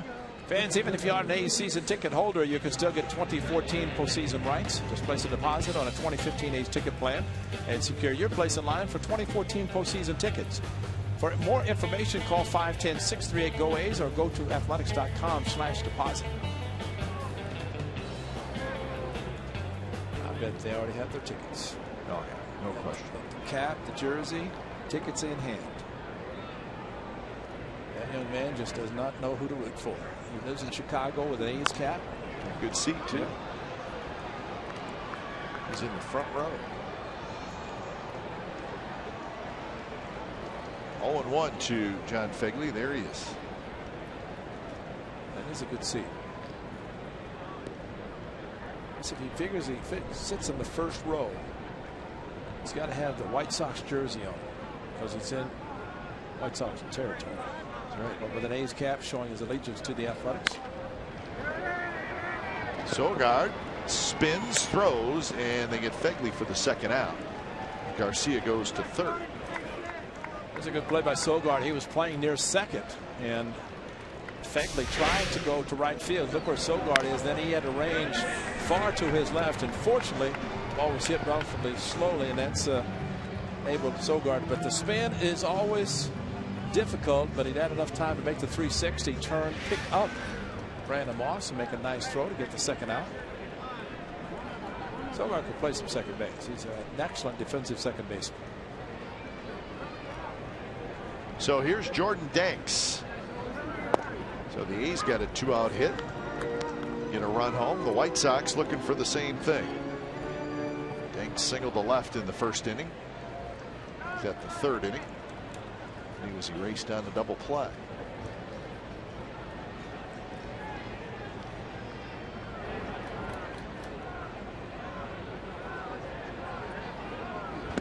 Inside the count, 1-1, 95 miles an hour again from Samardzija. The inning started with the walk. Garcia with a stolen base. He is now at third with 2 outs.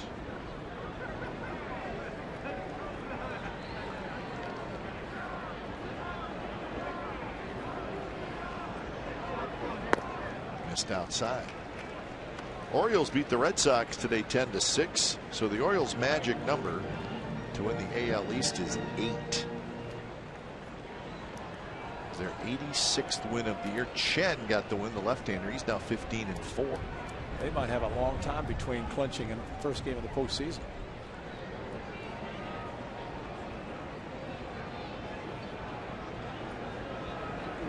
Swing and a miss on a high fastball. So the Orioles got a long homestand coming up, so they may celebrate in front of their own fans. It's a good elevated fastball that Samardzija is able to throw with great velocity, and hitters always look so good. You don't always get good results. So he's throwing him a backdoor slider for a strike. Elevated fastball, so a couple of different ways he can go.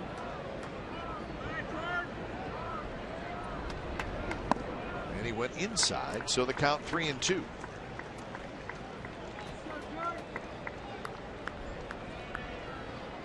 So payoff pitch coming to Danks with Carlos Sanchez, the switch hitter, in the on-deck circle.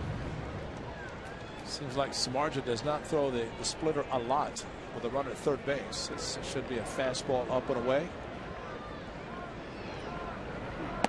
And it was, and he missed up and away. So first and third, 2 outs for Sanchez. Really not a bad walk, because it does at least allow Samardzija to start fresh for the next batter.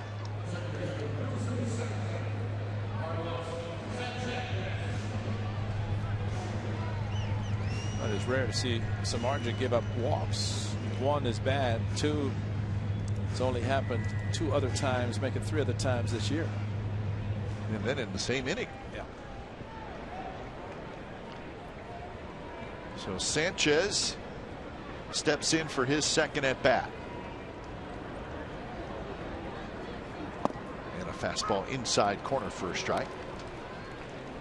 Lowry's playing him a little bit closer to second base in his first at bat when he hit the tailor-made 6-3 double play. This time playing a little bit more towards the shortstop position. Really the first high stress inning for Jeff Samardzija. It's due to a couple of walks.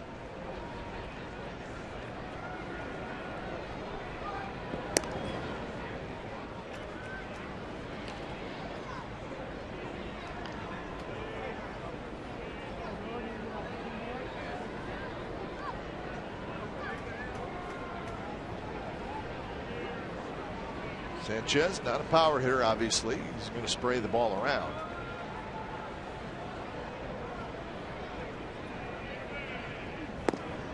Outside corner, strike 2. So Walcott's given Samardzija the inside corner and the outside corner. Slider in for a strike.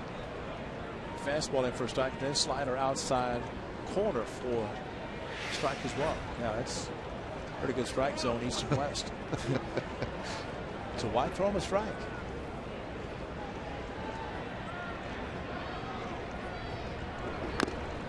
That one was right down the middle, but it had good velocity, 97 miles an hour. Maybe not where Samardzija wanted it. Well, this is the foul tip. You see bang bang right there, and just when it changed direction, it hit Derek Norris on the heel of the glove. Could not go cleanly into the pocket. But yes, he overthrew it and got away with one with the fastball more down the middle. So another 0-2 coming up to Carlos Sanchez. Misses badly. Samardzija released that. Looked like he's going to try to get home plate to cover. Thinking he's going to Reach out and grab it, bring it back. Start over. Yeah. Go get it and whoa. It's played by Derek Norris to reach out.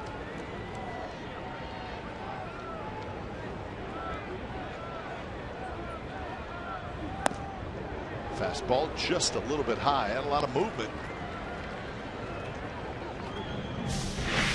Well, it's up, and maybe because Sanchez moved back, they wouldn't offer it. So the count is even with Garcia at third and Danks at first.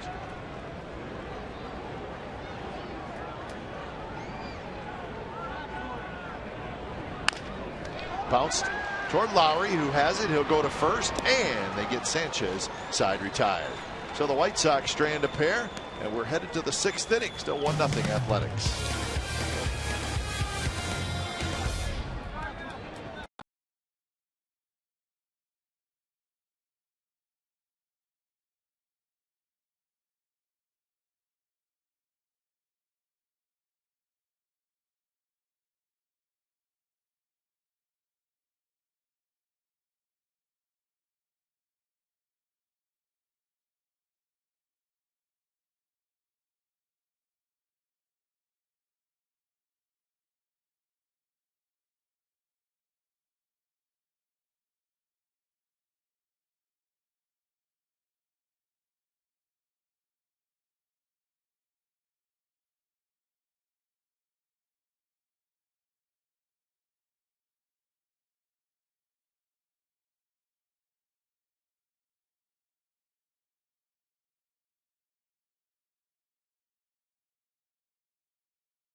photo to CSNCA fan photo. Make sure your name is down and your hometown for a chance to be shown in an upcoming game broadcast. It's all brought to you by AT&T.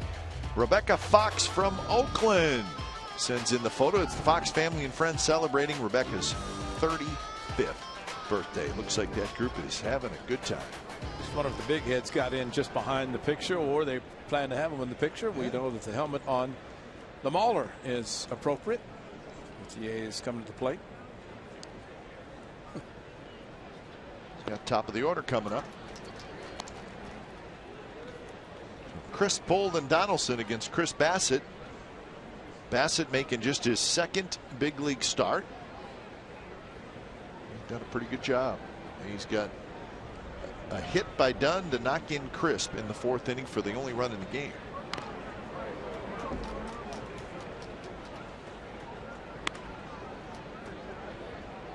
See, the Twins and the Indians were rained out today in Cleveland. Maybe that was the rain we saw last night. Made its way to Cleveland. Either way, that game was postponed.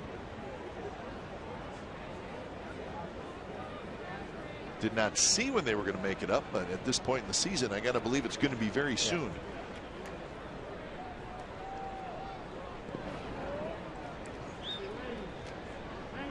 Had a rain delay in Detroit today. That game now in the 6th inning with the Royals still leading the Tigers 2-0.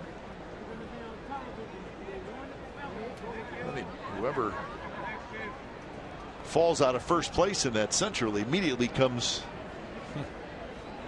right in the wild card mix with the A's and the Mariners. So that's the division you want to keep a close eye on. Coco drives one to center, but Eaton is there. Yeah, that's part of it, because they are going head to head. Both want to win the division, and of course one that does not knows that it does have a chance of the wild card. And I think from Kansas City standpoint, they would just like to think about October. It's been a while for them. And you're right, there's the difference. The one game in the loss column, the Tigers have won one more, but the Royals have won or lost one less. That's the difference in the half game. Well, that pitching matchup tonight is Shields and Porcello. Shields a 13-game winner. Porcello a 15-game winner. But with the Tigers winning the first 2 games of that series, Shields needs to come up big for the Royals. So far he has. That's why he gets the nickname Big Game James. And it is a big game for the Royals, big game for Shields. Shields actually a free agent after this year, and Cubs talking about him, as we mentioned, the excitement on the north side with the Cubs young players. Maybe willing to go out and add some starting pitching.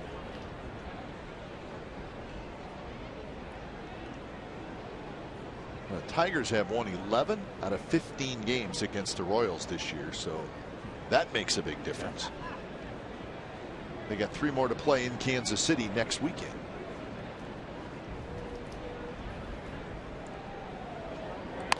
Fold hits one up the middle. Right near the bag at second is Alexi Ramirez. He throws, and Wilkins was able to keep his foot on the bag for out number 2.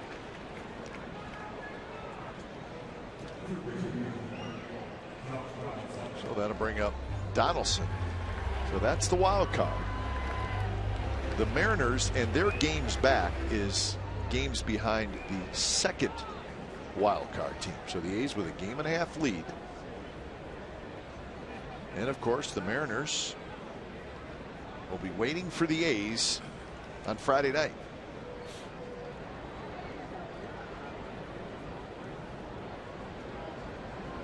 Astros and the Mariners will get started in about 15 minutes or so. Capiano and Iwakuma the matchup. The Astros going to have a major league debut tonight. And Iwakuma has pitched extremely well. Fair ball right over the bag down the left field line. So Donaldson will have a 2-out double.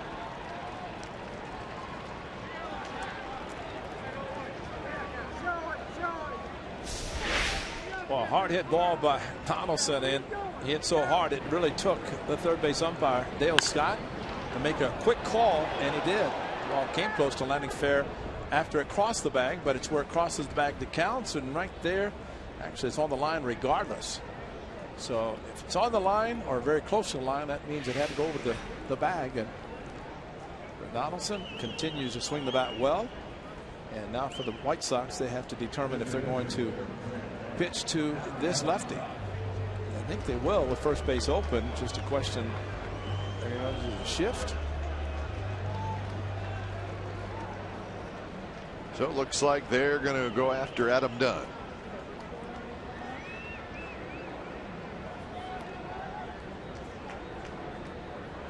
Oh, tell you, with the second baseman playing where he is, Sanchez, I mean, that's assuming Dunn is going to hit a ball about 10 feet fair from the foul line down the right field line. I mean, the gap that is at the normal second base position, I mean, it's almost like it's not a shift. It's anywhere Ramirez is playing, and it opens up all of the actual second base spot. Just wonder if they're even going to try to pitch to him or pitch him carefully. But there's the hole, the huge hole between where Ramirez, the shortstop, is playing and where Sanchez in right field, and he is the second baseman.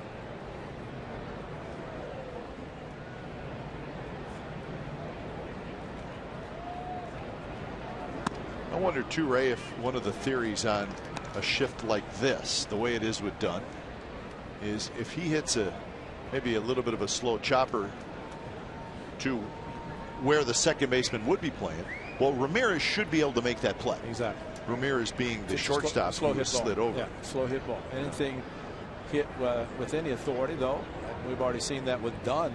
It's happened with the shift. 2-0 pitch inside. Now it's 3-0. Reddick is on deck. They're not pitched.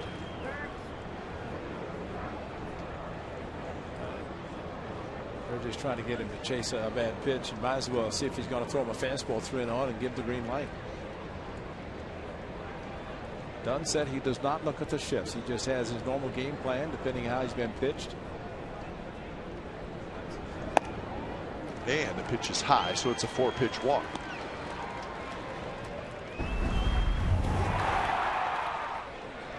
All right, let's check out our Ford right choice. June 6th of this year. That is home run number 450, and it's in Anaheim. And it was against former Angel Ernesto Frieri. It was a 3-hit night for Dunn, but the biggest hit was career home run number 450, and now he's wearing an A's uniform. And you know, he has a record for the most home runs to start a season. He had 8. And remember, he said he hit the 1 on Labor Day for the A's, so he figures that's 9. But this year, like baseball, like the A's did, they started on March 31st. They started in Minnesota. Actually started here. They had an off day the next day. He had a home run on the 2nd. So if they hadn't started in March, he hit one on the 2nd day. But in April, he hit it. But it's just something about opening days for Adam Dunn. 8 home runs on opening days.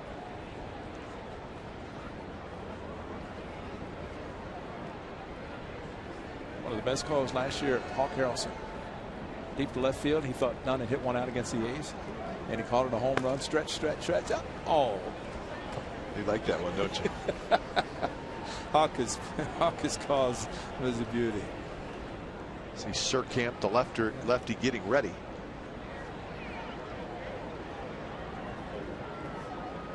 Reddick is 0 for 2. First pitch, swing and a miss, and Reddick was trying to hit one off that out-of-town scoreboard in right center.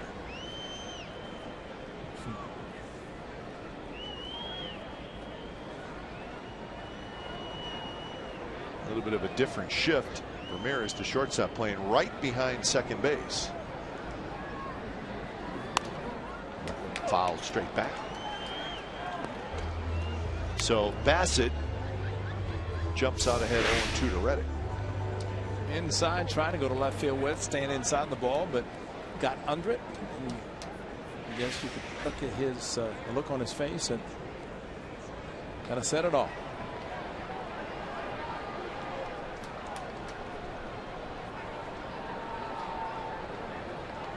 Donaldson at second, Dunn at first. In the dirt. Reddick does not chase it. A's have 4 hits in the game. White Sox just 3.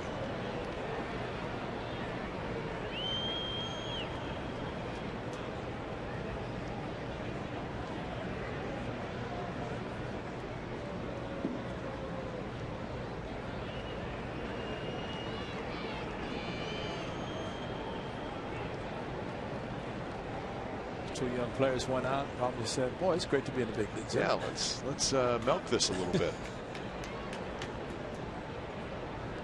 We like it out here.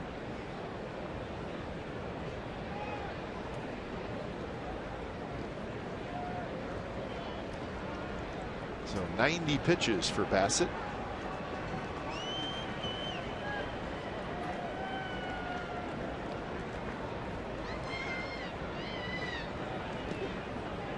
Here's the 1-2.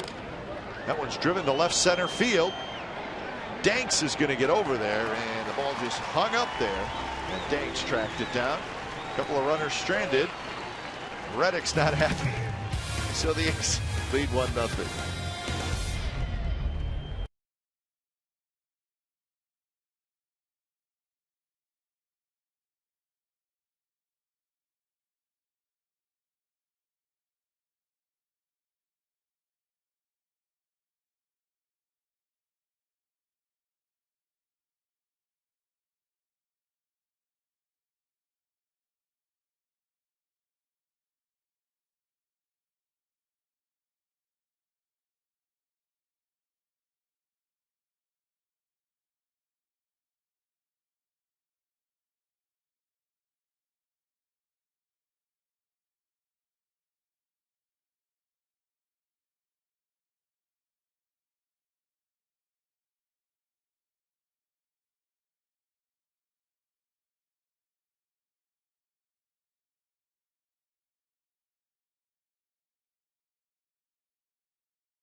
He's going to retire after this season.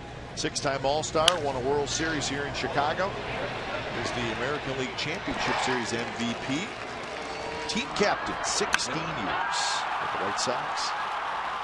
Very, very popular player here in Chicago, and he's going to retire after this year. So we wish Paul Konerko best of luck in his retirement. He was a terrific player for a long, long time. Paulie, they call him, and rightfully so. Look at a lot of guys. Guys sometimes will say, you know, I'm a free agent. I want to test the market and go someplace else. And Paul Konerko said, I'm going to stay right here in Chicago. And 439 career home runs, right? Started as a catcher, I want to say, with the Dodgers, and of course became a great player. And with the White Sox, the highlight of Jerry Reinsdorf, the owner, who, of course, the owner of the Bulls as well, and probably enough World Championship rings to put on 2 hands. But only one as an owner of the Chicago White Sox, and Paul Konerko got the game ball, presented it to him at the parade downtown Chicago after the '05 World Series, and that was indeed the highlight for the chairman. Konerko started with the Dodgers, like you said, Ray, and he got a little bit of big league time, and then he went to Cincinnati for 1 year. He was traded to the White Sox in 1999, and he, at that point, immediately became an everyday player, and then his career just took off. There's Jerry Reinsdorf, the chairman, of course, owner of not only the White Sox but the Bulls as well. Mr. Nightingale, the columnist, probably doing a story on him right now. So Adam Eaton aboard with the leadoff single. Alexis Ramirez, the hitter. We'll see if the White Sox try to get something going by moving a runner. Well, Garcia got the jump he got. Great throw by Derek Norris, and he was safe. Eaton, of course, a much better base stealer. better speed, that is.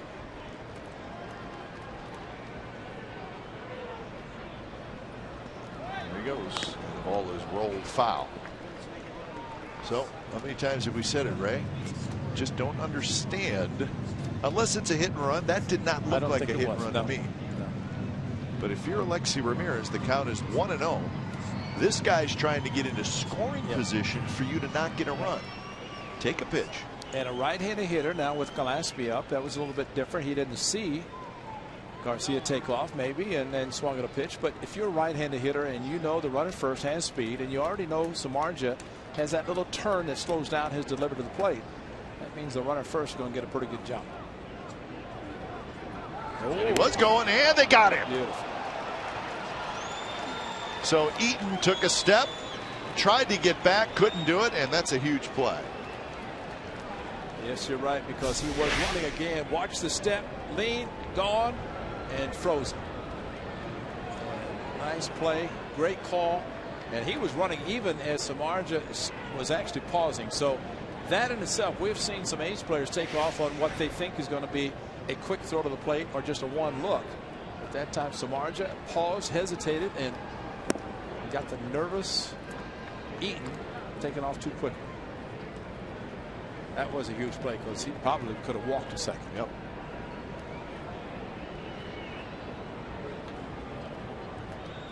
2-1 the count to Ramirez, who's 0 for 2.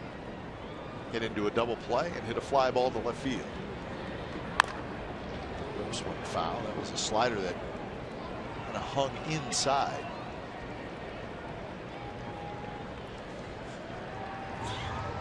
Well, a big play with this guy who's got decent power, and then Abreu in the on-deck circle who's got great power.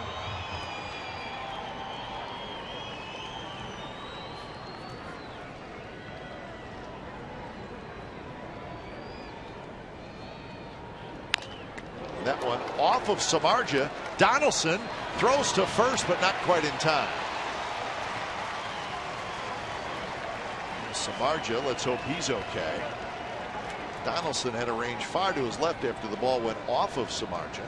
Yeah, Bob Melvin asking if it hit him, and he's going to make sure. But see, Samardzija, like Donaldson, that football mentality, he doesn't even react. This ball hit him hard someplace. Yeah, got him in the glove. Maybe it looked like just enough of the glove or the wrist to deflect it over to Donaldson. No chance to get Speedy Ramirez. But the ball actually that was off the bat of Sanchez last inning hit him in the left wrist, deflected it over to Lowry with runners at first and third, and got Sanchez at first. This one, though, must have got him in a similar area. So here's Abreu. A double and a ground out for Abreu. He's 2 for 10 in this series. 5 hits now off Samardzija.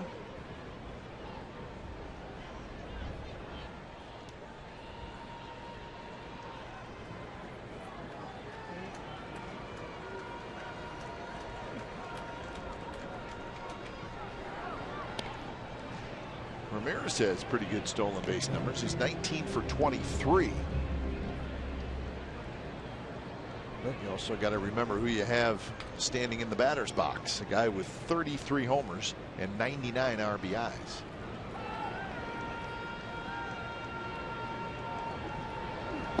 And he swings and misses.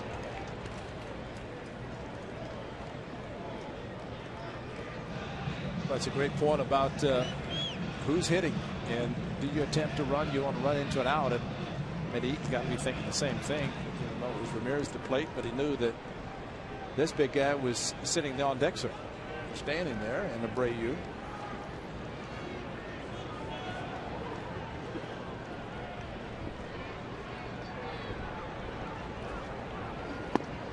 Close pitch, 2-1. 89 pitches now for Samardzija. He'll throw a lot in the 5th inning.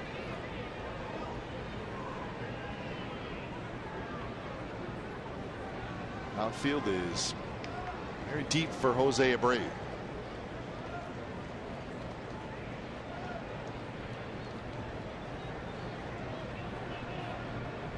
Ramirez inches off at first. Looks like maybe he took a little bigger lead that time.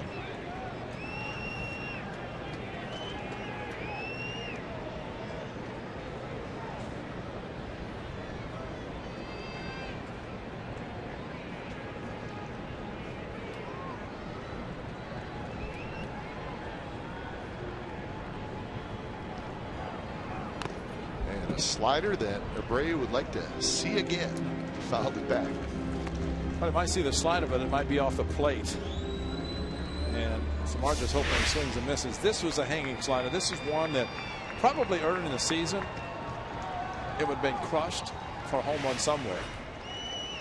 As he has admitted, he's a little bit tired from playing a lot of games, but still trying to finish on a positive note. He is an aggressive hitter. That one off the end of the bat right above the A's dugout. So the count remains 2-2. Connor Gillespie, the on deck hitter.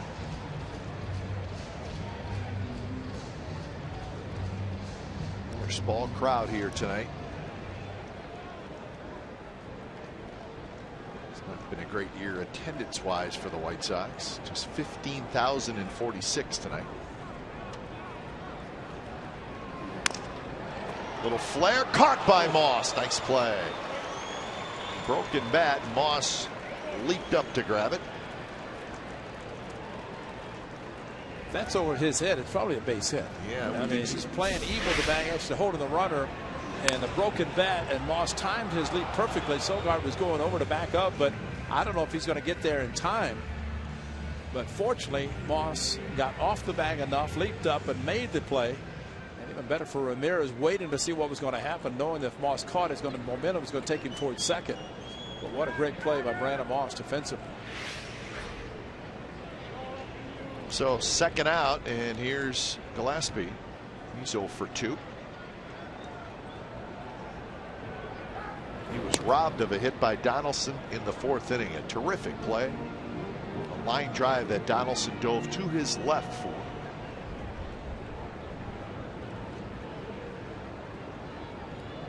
Gillespie 1 for 6 in the series.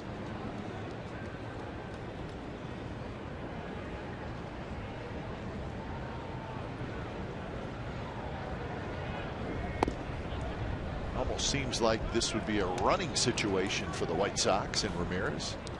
Yeah, a little different than when Abreu was at the plate. I'm sure Robin Ventura just saying green light. You guys know your capabilities, steal the base, know the pitchers.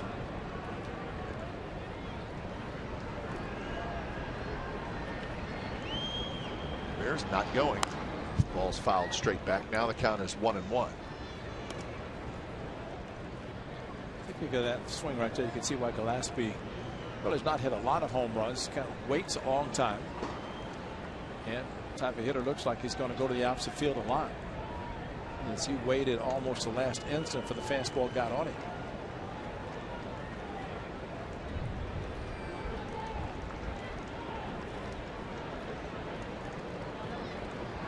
Pitch number 95 coming up from Samardzija, and Ramirez runs. He got a big jump, and he's going to have a stolen base. So that time Samardzija did not take that second look back to first. If he would have got Ramirez just like he got Eaton. Watch the jump. That was a good one. Yeah, Kurt Young's going to go out to talk to Samardzija, maybe to think about Garcia in the on deck circle. 2-1 count to Gillespie, and the fact that maybe he's more of a spray hitter, single type hitter. Did hit the home run on Monday with a high fastball. Not seeing a lot of split finger fastballs tonight from Samardzija. That's surprising. Games where he throws a lot of them. And we saw Gillespie Monday night against Sonny Gray swing wildly at a couple of changeups down and out of the strike zone, and then finally hit the fastball that was up at his eyes. Kansas City, Samardzija had a runner at third and Gordon. Didn't throw the splitter.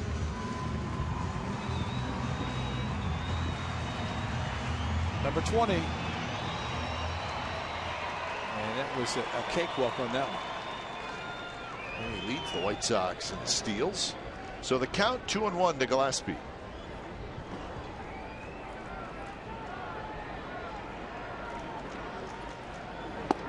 And that one on the inside corner, and it's 2-2.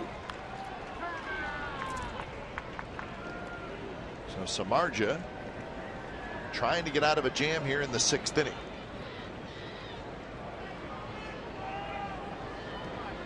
The White Sox stranded a couple in the 5th.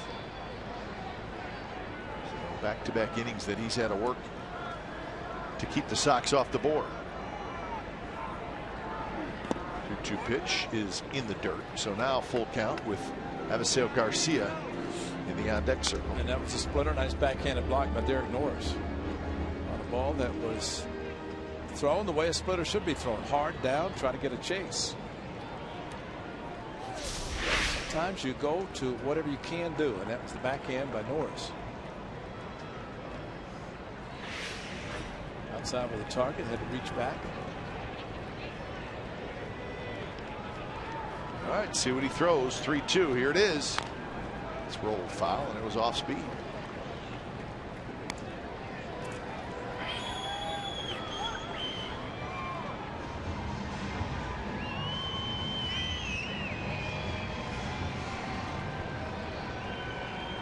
Gillespie does not strike out a lot.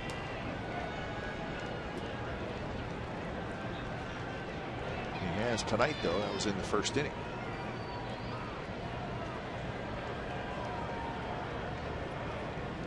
3-2 pitch, got him swinging 95 miles an hour, and the White Sox strand a runner at second, and they do not score. So 7th inning coming up, 1-0 the A's lead.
Flag football. Register your child today at playflagfootball.com.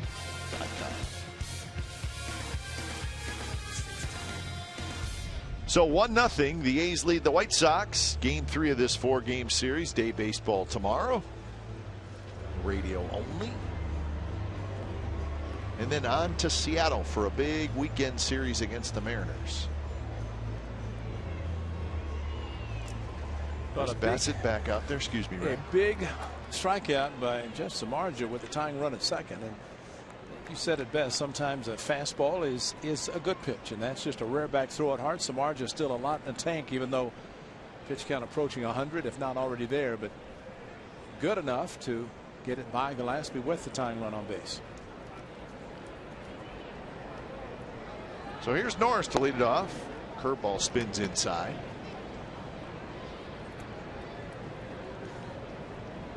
Norris, Moss, Lowry.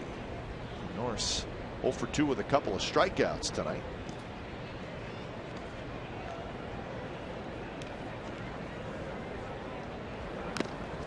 series. Norris is now 5 for 12. With the injury to John Jaso, of course, Stephen Vogt, we hope he's doing well. He did not make the trip, trying to get his ankle better, and we're still dealing with the plantar fasciitis. But Derek Norris getting a lot of playing time. Looks like Giovanni Soto is kind of the catcher for Jason Hamill, been behind the plate with him. It's good to see that Dino's getting a lot of the catching time, which is going to help him behind the plate as well as swinging the bat. Soto, and former Cub also.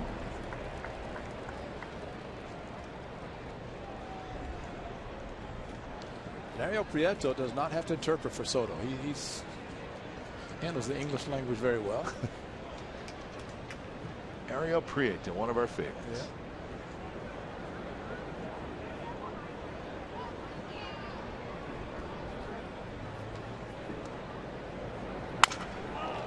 Broken bat, little flare, left center, and it'll fall. Wow. Isn't that amazing?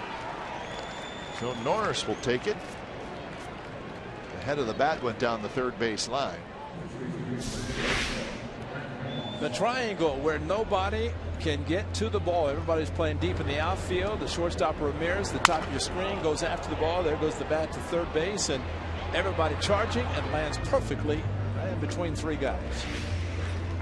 A lefty warming up, and I think that's why Moss is heading back to the dugout. New pitcher, and Nate Prime is going to pinch hit for Moss with the lefty coming in. So Chris Bassett 6+ innings tonight. And he's going to leave trailing 1-0. When it's time for change, think Speedy Oil Change and Tune-Up, your oil change tune-up and small experts.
Team photo presented by Kingsford Capital Management. Sunday, September the 21st, the A's versus the Phillies game.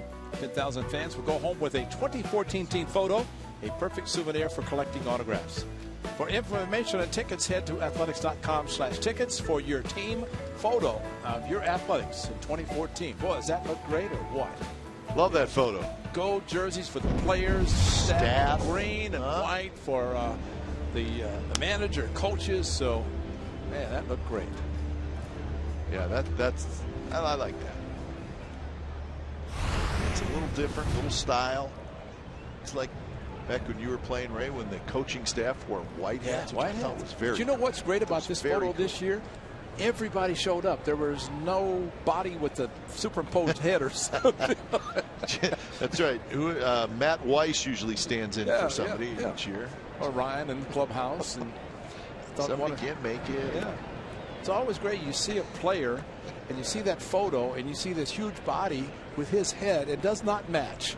It's like Pluto. You have to look at it really close. Eric Surkamp, the lefty, comes in. So the A's counter with Fryman. So Fryman hitting for Moss against Surkamp. First pitch is in for a strike. So our second Eric Surkamp sighting in this series. Pitched an inning, gave up a run on Monday. So Moss was 0 for 2.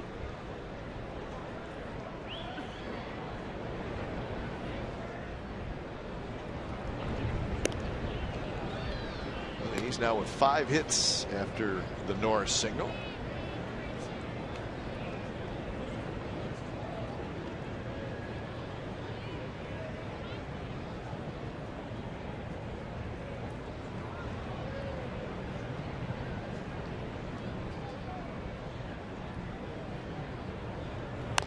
Fryman hits a high pop-up.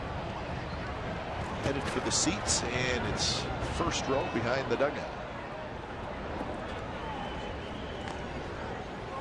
These moves are made. Of course, Robin Ventura, the lefty in the bullpen.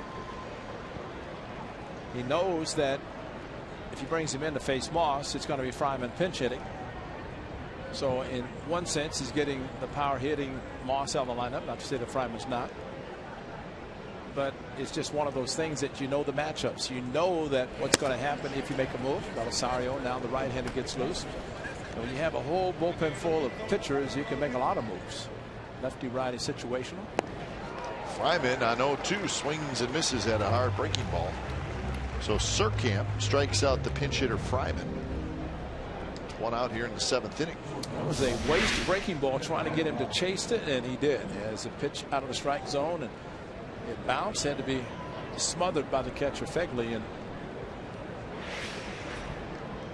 Big Nate trying to do something off the bench. Of course, he'll play first base now. So that'll bring up Lowry. Mariners and the Astros are underway. Seattle batting in the bottom of the first, no score. I was shocked to see the attendance in Seattle the last couple nights. Especially with King Felix on Monday. We're certainly not passing judgment on other teams' fans, but on Monday night, 15,000, and last night 11,000 at Safeco. Teams playing extremely well, entertaining, in a very much in a pennant race. Thought there would be a little bit more. Yeah, I agree. I just wonder how many that were there in King's Court. You know, that could have been a lot of the attendance on Monday. Well, Monday night, speaking of Monday, it was when Surkamp came in to face the A's, and Chris Bassett in his line, which was a very good one. 2 walks, 5 strikeouts, and his second big league start was very impressive. His runners at first base, and of course Lowry faced Surkamp, and that's when he showed his displeasure at first base, because he got some breaking pitch. He got a first pitch fastball tonight, fouled it off, then another breaking ball. So we'll see what it looks for from this lefty tonight.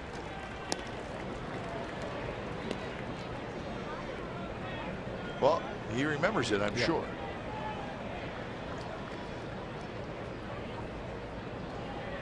Because he was not happy.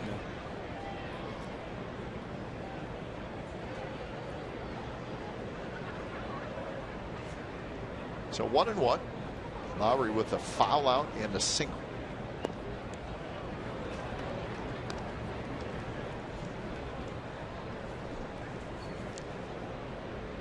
Angels leading the Rangers 3-0. That game in the top of the 7th. And Shoemaker looking for his 15th win. Angels looking for their 7th consecutive win.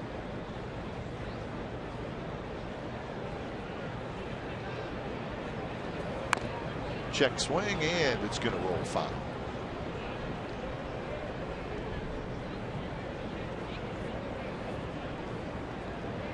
So 2-2 the count. So in this at bat, 4 pitches, 1 curveball, 3 fastballs. And of course, multiple curveballs that he saw on Monday night. Second batter that Surkamp faced in that inning. And grounded back to the pitcher and was very upset. Still say that in September you're seeing pitchers you're not familiar with, and you're just trying to rely on the scouting reports that you can get, and see ball, hit ball, and not really think too much about what you might be getting. Golfs this one to shallow left field. Danks on the move. Danks dives, and he caught it. Amazing. Heck of a play by Jordan Danks for the second out.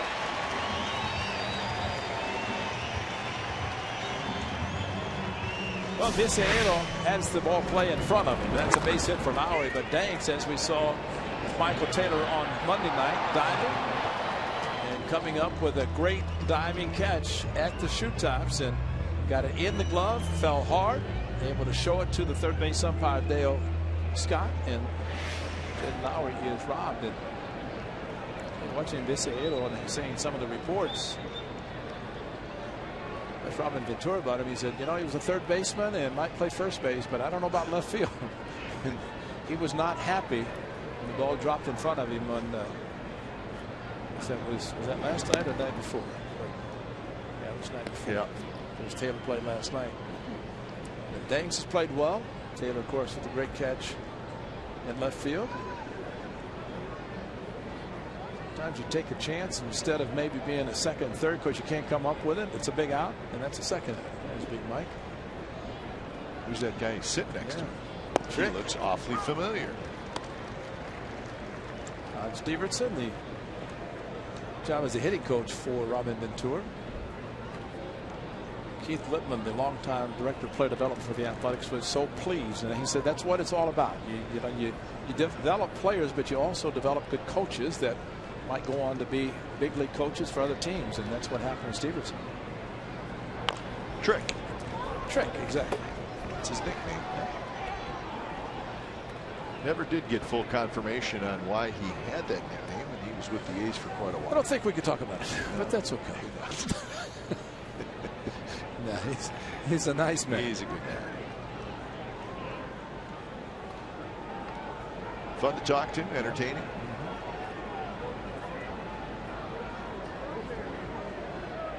0-2 to Sogard, who's 0 for 2. And that one hit to Gillespie, who dives, then throws to second just in time. Sanchez had to cover a lot of ground to get to second base. He did, and a nice play by Gillespie. 7th inning stretch from Chicago.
Sox, bottom of the 7th, so Jeff Samardzija has been terrific as he nurses a 1-0 lead into the 7th inning. Nate Fryman, who pinch hit, stays in the game at first base.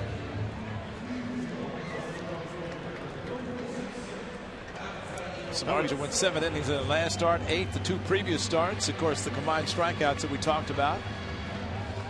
Tonight, not as many strikeouts, but throwing a lot of pitches, getting a big outs, and hopes to good. Maybe for one more inning.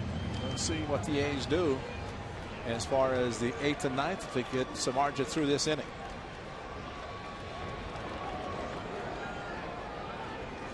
So it'll be Garcia, Wilkins, Phegley.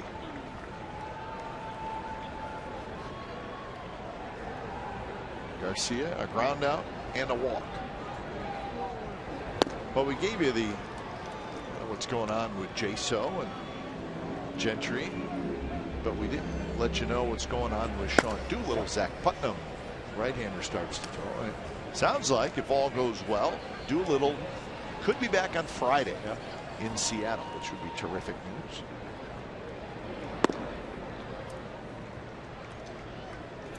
There he is. Yeah, he's still sitting down in the bullpen, has been since he's been on the disabled list, but feeling a lot better. I tell you, considering what happened to him, his injury that he sustained, to come back as quickly as he has.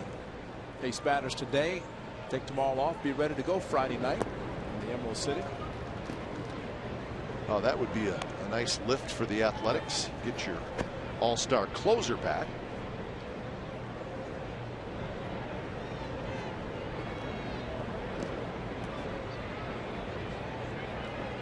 Two and 1 to Avisail Garcia.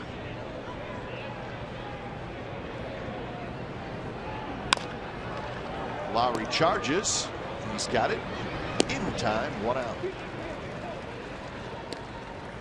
So this was August 23rd. Sean Doolittle, after closing out the game. But he felt it kind of right there, and then he gets Ibar's chopper, and watch what happens after he throws, and just kind of lobbed it over. And then,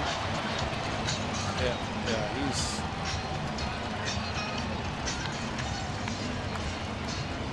That's such a.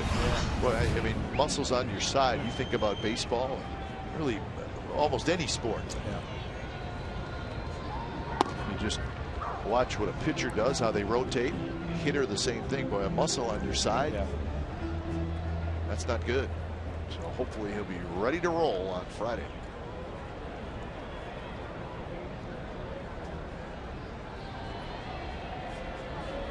Swing and a miss by Andy Wilkins. Wilkins has struck out twice tonight, both times swinging against Samardzija.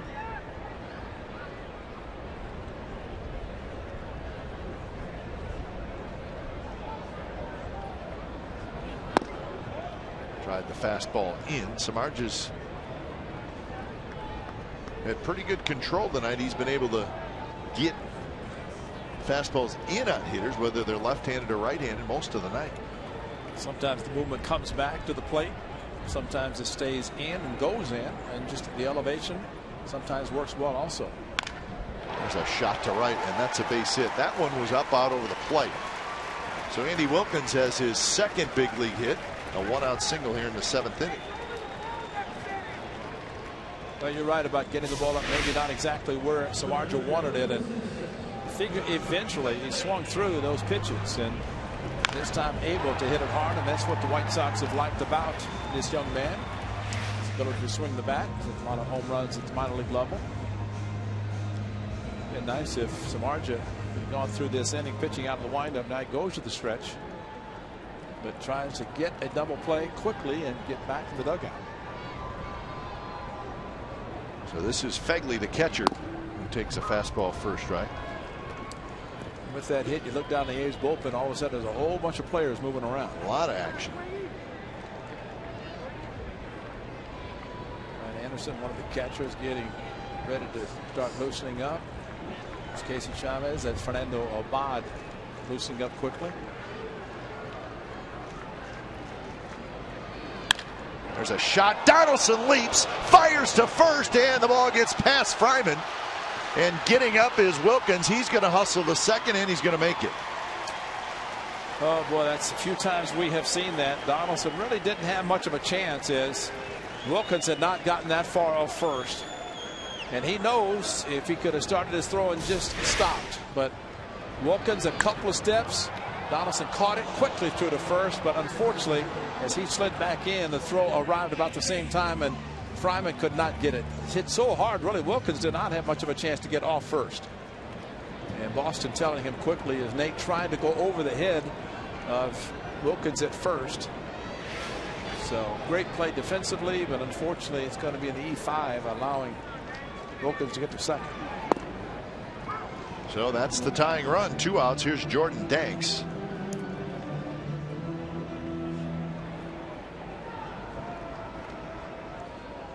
Danks a single and a walk so far. And a great play in left field from Jed Lowry.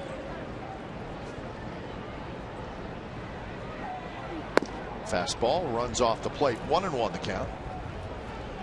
So 111 pitches for Samardzija. Similar situation 2 innings ago when the runner in Garcia ended up at third, and he walked Danks and got Sanchez to hit a ball back up the middle off his glove to Lowry on 1-6-3 putout. Actually pitched carefully to Danks and walking him. Missed again. Off speed pitch. So now it's 2-1.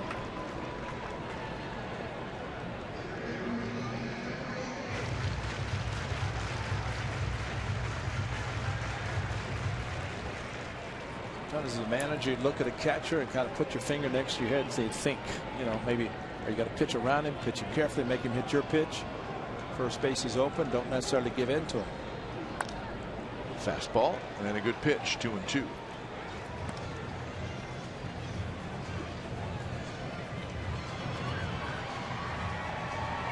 I think the Shark realizes that that man might make a decision quickly. And he knows that he does not have to hold anything back. He's probably not going out for the 8th inning, or likely will not, and trying to get through this inning. And I guess if there's a little bit of extra in the tank, now's the time to bring it out. 2-2 pitch. Hit in the air, shallow left center field. Fold is going to get there. He's got it. Side retired. So Samardzija gets another big out, and we're on to the 8th inning. A's 1, White Sox nothing.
A 1-0 lead, top of the 8th inning. Did you hear that? Max Stassi, former A's catcher, now with the Astros, big 2-run single. Helping the A's out. Yeah. Traded to the Astros in the big trade. And Samardzija and Kurt Young Derek Norris is catcher, and I'll tell you that was a great finish to get the big out with the runner at second. So when it's time for a change, think Speedy Oil Change and Tune-Up, your oil change tune-up and smog experts. Zach Putnam comes in. 44 games, a good ERA of 2.15 for the White Sox. They'll face the top of the A's order. Corner infielders come in for Coco. The first pitch is low.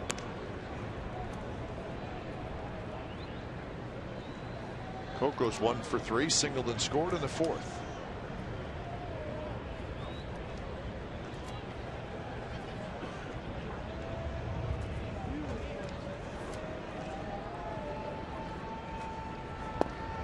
Good pitch there by Zach Putnam. Putnam pitched with the Cubs last year. His 5 games. He's also been in the big leagues with the Indians and the Rockies. He's a non-roster invitee to spring training for the White Sox.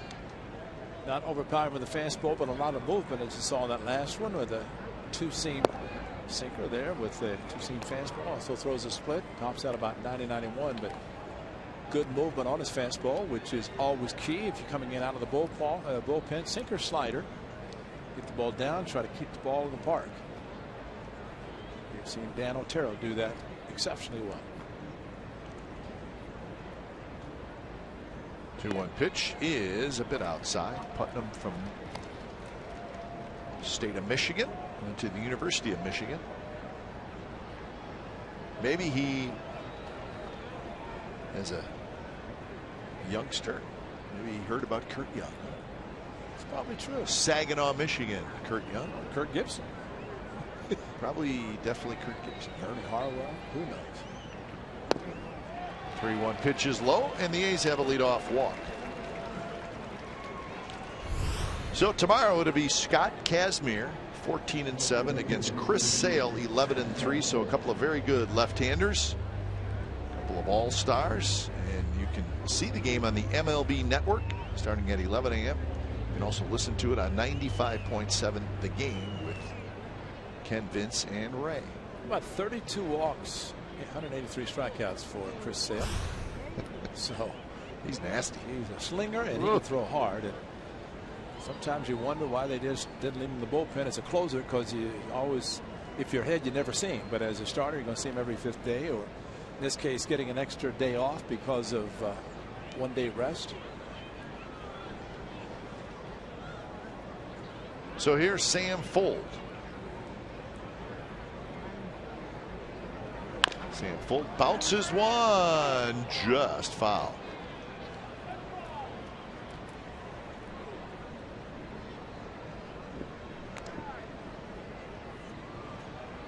So the A's will try to do something with their leadoff man getting aboard here in the top of the 8th inning. Well, asking Ty Waller, Coco is, about the move by Putnam, how quickly he gets rid of the ball. Coco started to get more in the stolen base mode. He's hit a few home runs this year, but not as many as last year when his stolen base total was down. He got 19 this year. Coco's playing in his 109th game.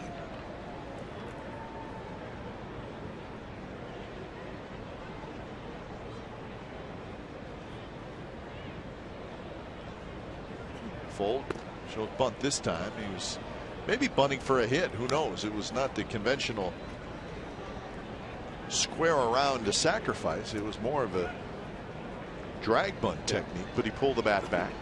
And he does a good job of dragging the ball. Sometimes he can go out of the box and push it, but that would not be very productive because of where the third baseman is playing. And Gillespie playing way up on the grass, so to try to drag the ball, try to get past the pitcher, and maybe where a first baseman has to field the ball. Call the ball, 2-1.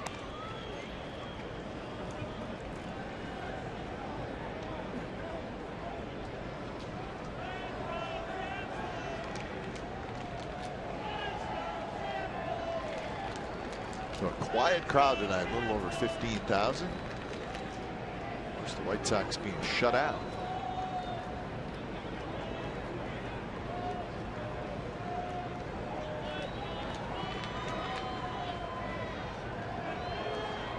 Gregerson warming up, so the Gregerson fan club will be ready to go out in left center field. As I mentioned last night, he was in the bullpen as a possibility of coming in to save the game. Normally hits his 8th inning, but right now, until Doolittle does come back, just kind of whoever has the best numbers in the situation might be to come in. Of course, once Doolittle does come back, it'd be kind of automatic. He's got the 9th, Doolittle or the Gregerson the 8th. Fold hits a high pop-up left center field, and it's going to be Danks who reaches up to grab it. So Fold is retired. They'll bring up Donaldson. Donaldson last night with the 5 hits. Tonight defense as he makes a diving catch, robbing Gillespie, and off to the left. And of course this one another line drive, but he did throw across the diamond and made a bad throw. As well, I wouldn't say it's necessarily bad, it just happened to arrive at the same time. But great defense tonight by Donaldson. Does have a double also, and we'll take the same double right now. We're driving a run. Remember, Coco has the green light, so if he does run, it's on his own, not a sign given by Mike Gallego, and that's important for a hitter to be able to recognize whether or not he has a good jumper or is the hitter getting a good pitch.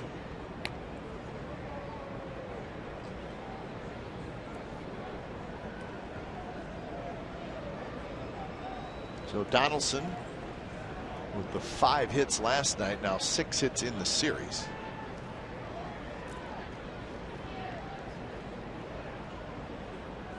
Coco not running, and the pitch is a strike on the inside corner.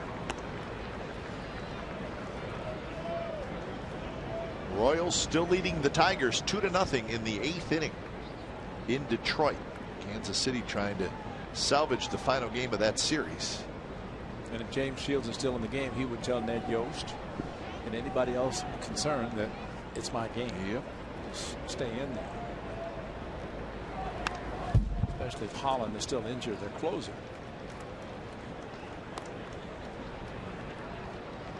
The Blue Jays won again. They beat the Cubs 11-1, and the Blue Jays are making a little move. They've won 4 in a row. So they are right now 4 back of the second wild card team. So they're a long shot, but they're still in play. So without the wild card, season's over for the Blue Jays, considering fall off and the fact the Orioles are playing so well.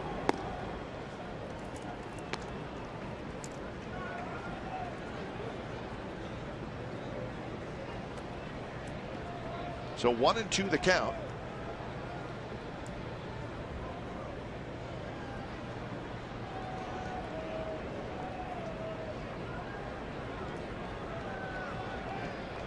Coco with a good lead at first. He dances off but doesn't go. And the ball is reached for. Poked foul into the second level. I think one of the things we've been seeing lately, whether it's mostly against the A's, we've seen a lot of teams that once there are 2 strikes on a hitter, you see a runner take off, almost anticipating some sort of an off-speed pitch, curveball, split, or whatever a pitcher might be throwing with 2 strikes, and an easier pitch to run on, try to steal a base. And as a result, maybe that Donaldson with a 0-2 count, and particularly, of course, the pitch out was called, nothing was happening. But Coco had a little more of a lean that time. Problem you have with 2 strikes on a hitter, it forces him to swing the bat if the ball's in the strike zone, and in this case of 1 out, you force a hitter to swing the bat and you're running, you may run into a double play with a line drive. That's why it's always better to try to steal a base before you get to the 2-strike count.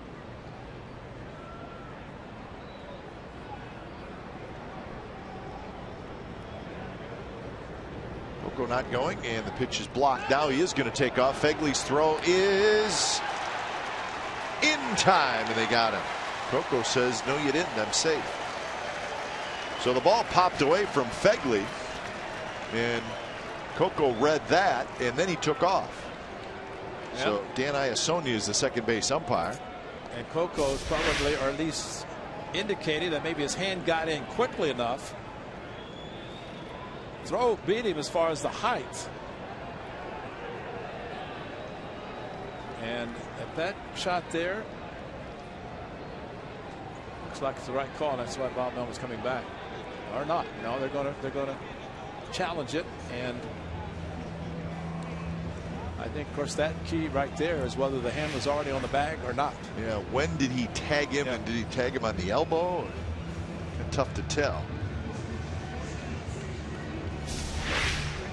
Coco did not have the secondary lead. He kind of took off flat-footed, and with the high throw, the tag by Sanchez, who was straddling the bag on the throw from Fegley, and there it looked like he did get him on the elbow before Coco took second base. Why did then Alsonia? Sanchez showed him the ball, and then he went around and looked at Coco and made the call. Watch Alsonia. I mean, Sanchez is going to come up, ball in the glove. He's going to come up and show Alsonia's got the ball. Watch Alsonia. He waits, goes around. What's he looking for? But I mean, should have, if he's going to make the call, should have done it immediately once he saw that Sanchez had the ball in his glove. And nothing to look for outside of what he thought he saw.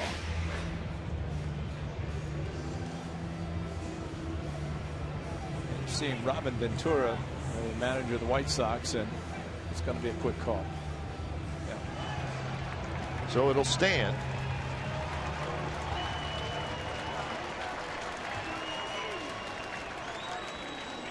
So Coco is out. So bases are now empty with the count 2-2 to Donaldson.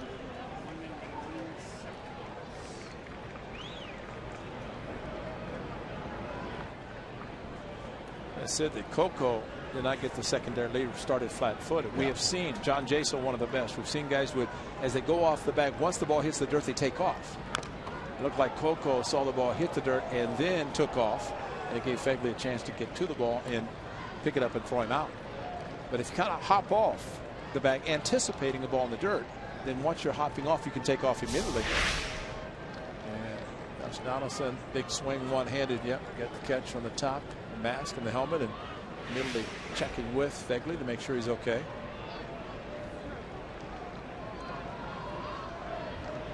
Another 2-2 to Donaldson, and it floats inside. Donaldson holds up.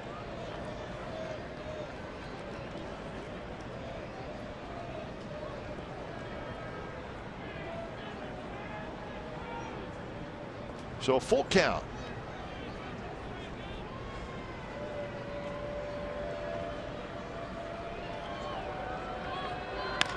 And that one chopped behind the bag. Ramirez spins and throws, and a heck of a play by Alexi Ramirez.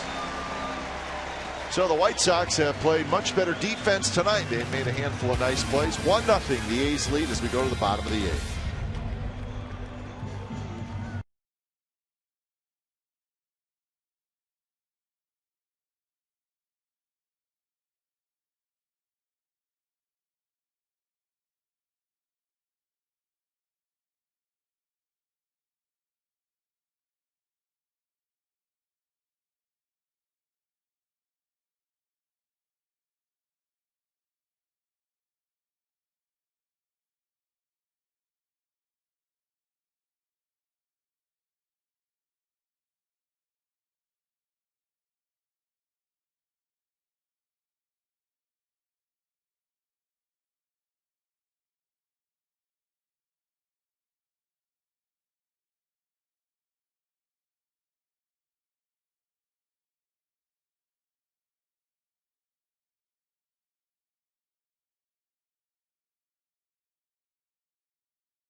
Is brought to you by Xfinity, home of the most live sports, and by Toyota, #1 in MPG, durability, and resale value.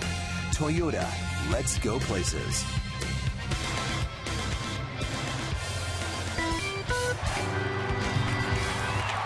All right, game summary brought to you by your local Toyota dealers. 1-5-0 for the Athletics. The only run in the 4th inning. Adam Dunn with a 2-out RBI single. For the White Sox, 0-6-0. Samardzija great for 7 innings. Chris Bassett making just his 2nd big league start. He was very good. And runners in scoring position, a major issue for the White Sox in this series. They're 1 for 17. 0 for 6 tonight. So 8th inning, 1-0 lead for the A's, and Luke Gregerson comes in, and his gang all slid down to the lower part of the bleachers, and they're having a ball, and they got their wish. Their guy is in the game, so they are locked and loaded out there, ready to cheer for Gregerson. So he cannot possibly let him down. Well, I thought it's interesting that they were spread out in left field, but as soon as they anticipated, they saw him warming up the bullpen, boom, they all just came like huge bumblebees down at the bottom, all in yellow, and said, let's welcome in our boy. They wanted to get as close to the action as possible. So Gregerson will face Sanchez, who's a switch hitter, and then the top of the order, Eaton and Ramirez. So as we always like to do, just kind of look at the inning. So any one of these first couple guys are huge, because if anybody were to get on, Jose Abreu would hit. And if he hits in this inning, there's going to be a base runner on, and it's a 1-0 game. So you kind of add it all up, and you don't want to see Abreu in this inning.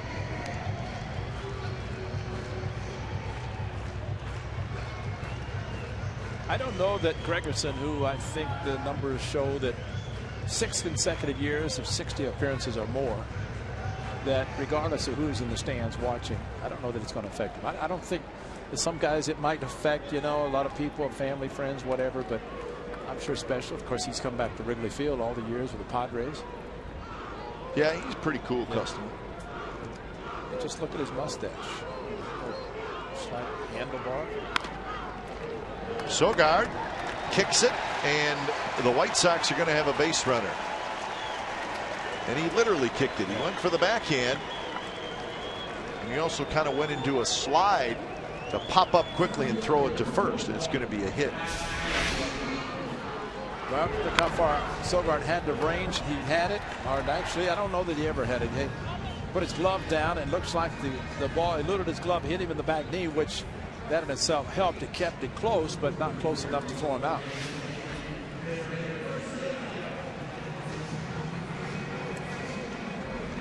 So Leury Garcia is the pinch hitter, number 28.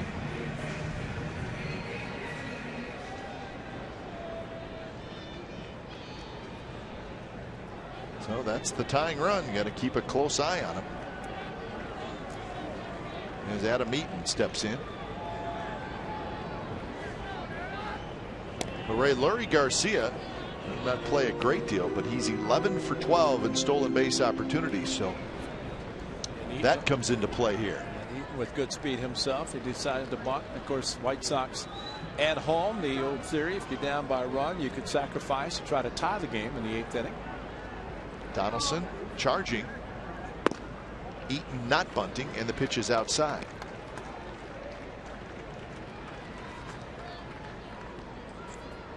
So a tense ball game tonight. The only run coming in the 4th inning.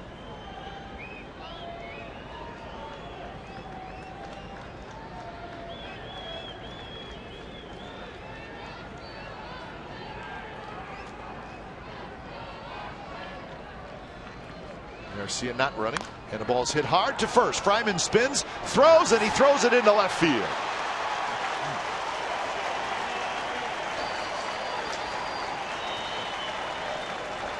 So 2 on, nobody out. It's going to be an E3. And there's a case of someone trying to hurry to make the throw to get back to first base and try to accomplish a 3-6-3 double play, and plenty of time to get the lead runner. He was almost backpedaling to first base as he made the throw. So he's already started to go back to first before he threw it, and he threw to Lowry instead of to the bag, and the ball into left field. Unfortunately, it was the left fielder pulled backing up, preventing both runners from advancing, or at least the runner from second. Now we'll see what the White Sox do here. They have one of their best hitters up in Alexi Ramirez. Ramirez. Normally this would be a bunting situation, but Ramirez is a very good hitter. And you'd also think that if he did successfully sacrifice, would the A's intentionally walk Abreu, who's, as you said, due up? Stevenson's going to talk to him, Ramirez, about Gregerson. A little extra information maybe about what Gregerson throws. Maybe he's just going to say sliders, which that's pretty much what he throws.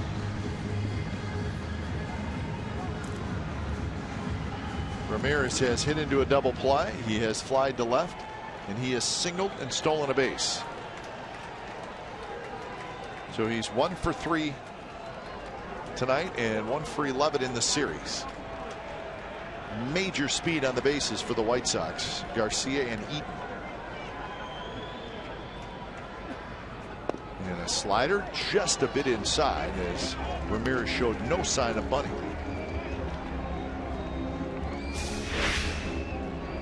Just off the inside. It was a kind of a backup slider. According to the home plate umpire, did not catch the corner.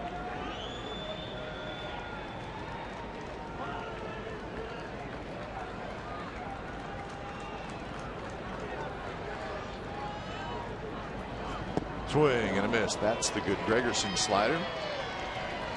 And Just Gregerson sits right in the middle for a little bit.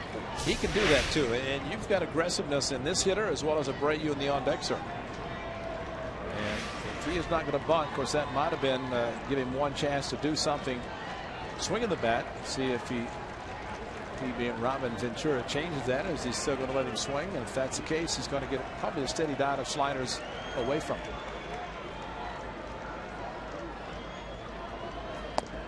Strike. A fastball. Ramirez doesn't like it. He says it's up. Well, another slider, but just above the belt, if that. Of course, the stride created the ball above the belt. So now Gregerson in a good spot ahead in the count.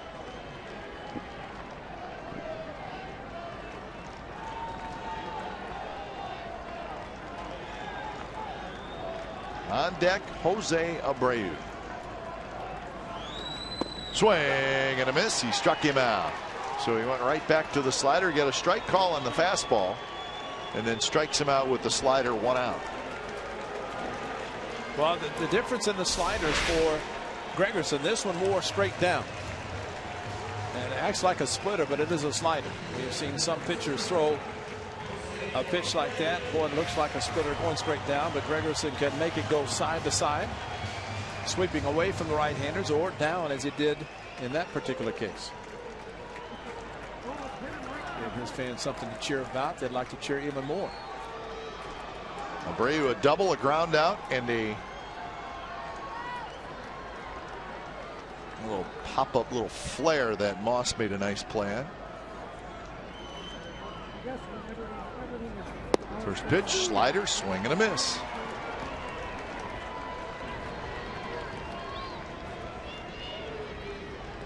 So Abreu's going to go for a little walk, regroup a little bit. Connor Gillespie is the on-deck hitter.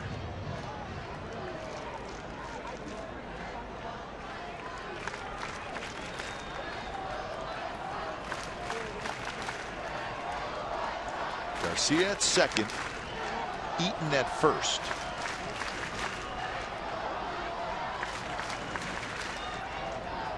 Swing and a miss again on the slider.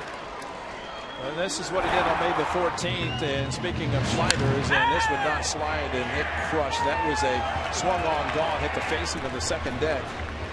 And that was one of the loudest. Gordon Beckham, then the second baseman. That was in May. We're at September the 10th, and 2 very good sliders thrown by Gregerson. Actually, that ball might have been a fastball that he hit. It was a slider, didn't do anything, but it was a fastball that Carter hit for the 3-run home run. He just threw a very, very good sliders away from him. And that one through Norris, and the runners are going to move up. So now it's second and third, 1 out.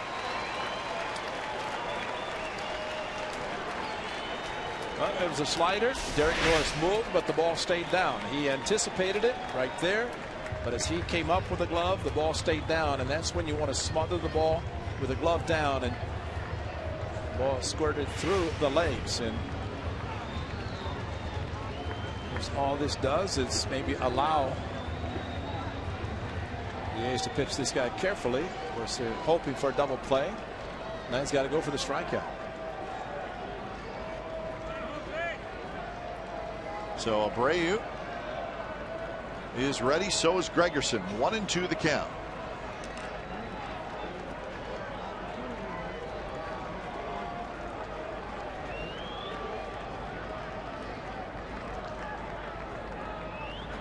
And he chased a slider well off the plate, and Abreu strikes out. How about this call? You have a lefty, Gillespie, who waits a long time. Right-hander Garcia in the on-deck circle. And really, the runner at first doesn't mean anything. That pitch right there meant a lot. Pitch way off the plate. Gregerson started it out of the strike zone. Abreu went after it. And they like it. A couple of the odd ones with the green jerseys on, but most of them with the gold. But with the right hand in the on-deck circle. Again, the runner at second is the most important. It allows, with this lefty, who is very good, get a chance to at least think about first base open and what you might want to do with it. In other words, you don't have to give in to it. Gillespie 0 for 3 with a couple of strikeouts tonight. Those were good fastballs from Jeff Samardzija. Actually threw him a split in the first inning with 2-2 count. Then blew a fastball by him on 3-2 with the tying run on base. So here's the first pitch to Gillespie. A slider that he looks like he had a pretty good look at. Watches it drop low.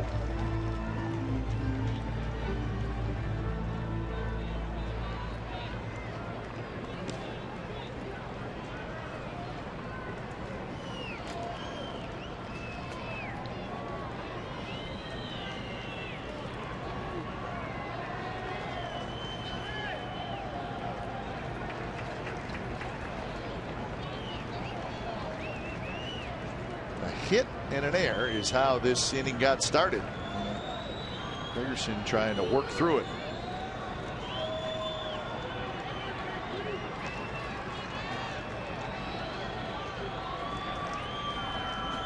Outside, 2-0.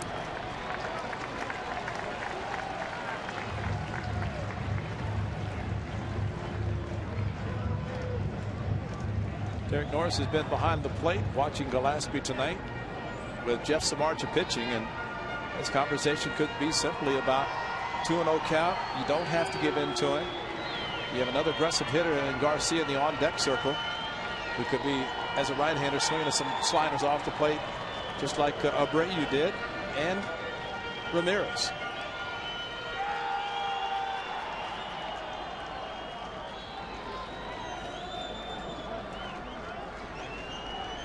Going to answer right here. Put him on, don't even take a chance. And that's another good move by manager Bob Melvin. Take the bat out of his hand and go for the right-hander. Gregerson does the best against.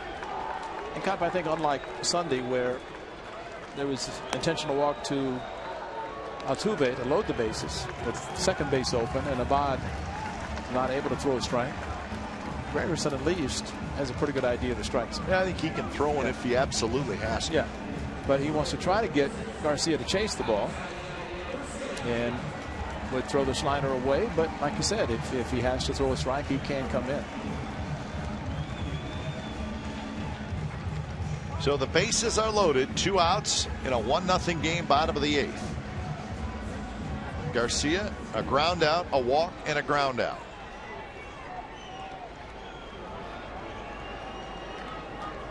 Gregerson out of the windup, which he will do with the runner at third.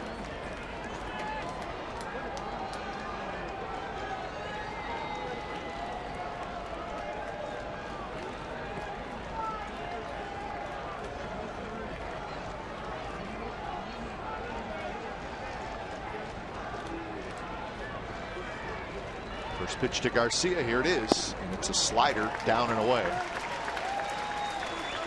Well, that first one right there is indication he might have to go a little bit closer to the plate, because that started out off the plate. Garcia did not offer. Whereas anticipating the sliders. So they have to start moving the target in a little bit more, but still going to throw the slider.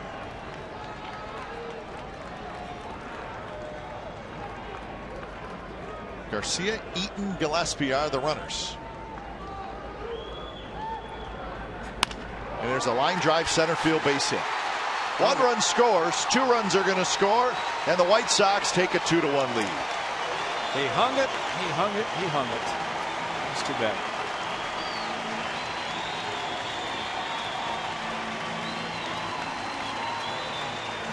So the air comes back to hurt the Athletics. And it's a hanging slider. He actually backed up towards the middle, or to the inside, and got the hands pulled in by Garcia. So did not give him a chance to chase a pitch. Instead, inside, and no chance for anybody to get to it.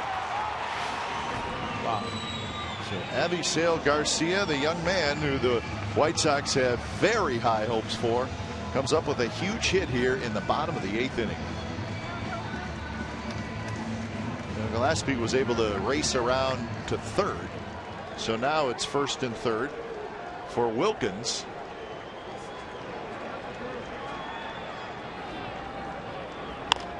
And that one is line foul.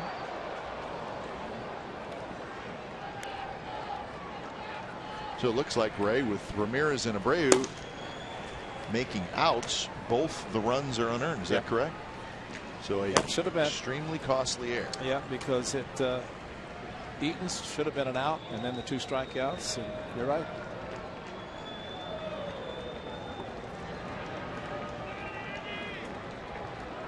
Wilkins, 2 strikeouts and a single. That's low. So 1-1 the count. So going into that at bat, the White Sox for 1 for 19 with runners in scoring position. A big hit. So that's the White Sox closer, Petrichka, Jake Petrichka.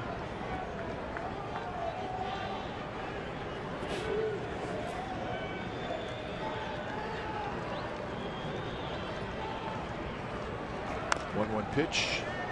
Reach for a little bit. Looped foul back behind home plate.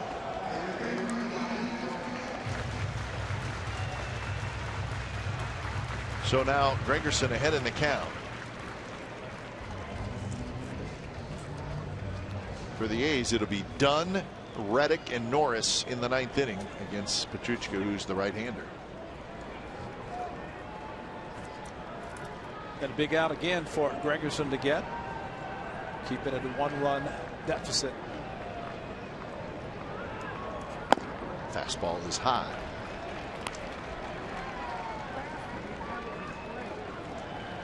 So there's been 2 hits, an error, and a walk, and a couple of strikeouts here in the bottom of the 8th inning.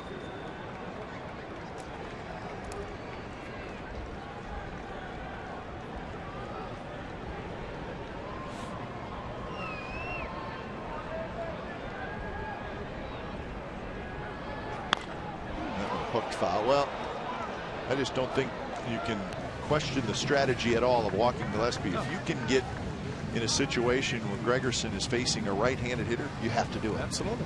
He is very difficult against. Yeah, after the first 2 pitches missed, and you don't want to take a chance of him getting a pretty good pitch to hit, and percentages are there. It's just that unfortunately Gregerson, who threw outstanding sliders, even the first one to Garcia was a good one. He didn't chase, and he happened to throw one that backed up.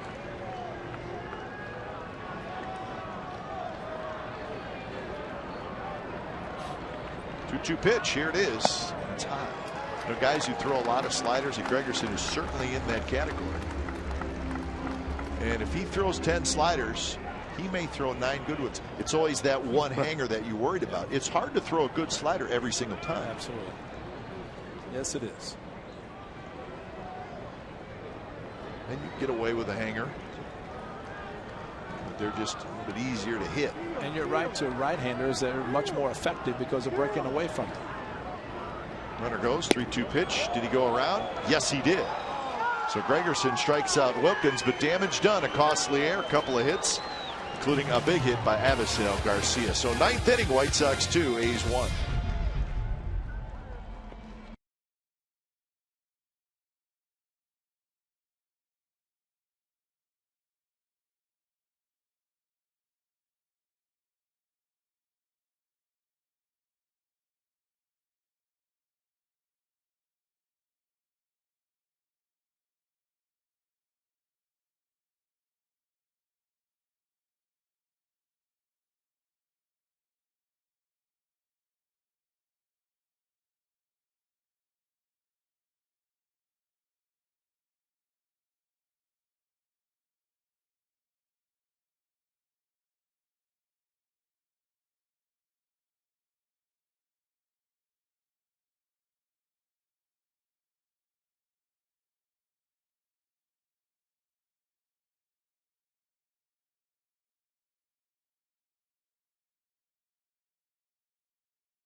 The Royals get a win. Royals will host the Red Sox this weekend. Tigers will be off tomorrow, and they will host Cleveland over the weekend. So both those teams are home. But the A's trailing here as the closer Jake Petrichka comes in. He's got 11 saves in 14 opportunities, and when it's time for change, think Speedy Oil Change and Tune-Up. Your oil change, tune-up, and smog experts. Power arm out of their bullpen with a fastball and a sinking fastball, but also throw a slider to change up, but mostly fastballs. He'll let it go. That's Leury Garcia, who was the pinch runner. Now he's the new second baseman. So Dunn, Reddick, Norris. Plenty of power coming up for the A's against Petrichka.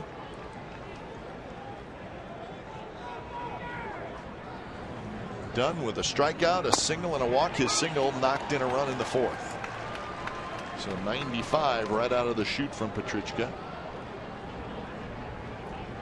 And sadly, it was an opposite field hit with 2 outs that played to the only run for the Athletics. And again, after all the run support last night, only one tonight, trying to get at least another to tie the game. But it's been tough for the A's to score tonight. He's had 5 hits. They've stranded 5 runners through 8 innings. Another good pitching performance by someone the A's had never seen. Dunn holds up on the high fastball. That one at 97 miles an hour. This is an opposite field hitting. Coco at third base and just drove the ball past the diving third baseman and into left field.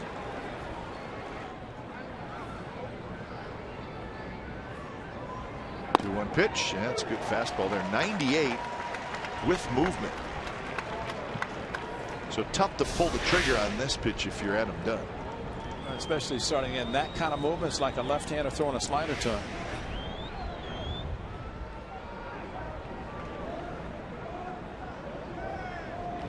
Two pitch. Here it is, and he reaches for it. Fouls it right into a luxury suite. Windows were open, right through the windows.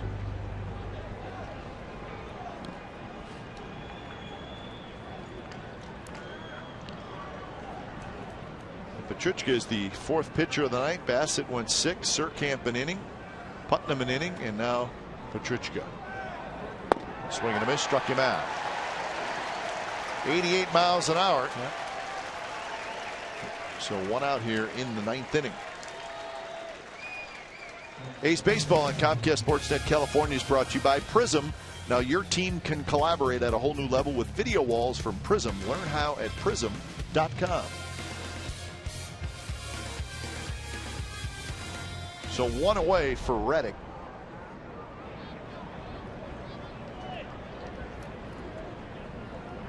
Reddick takes a fastball up and away. The guy throws 96 and drops an 88 changeup with 2 strikes. No Pretty chance. good pitch. Yep.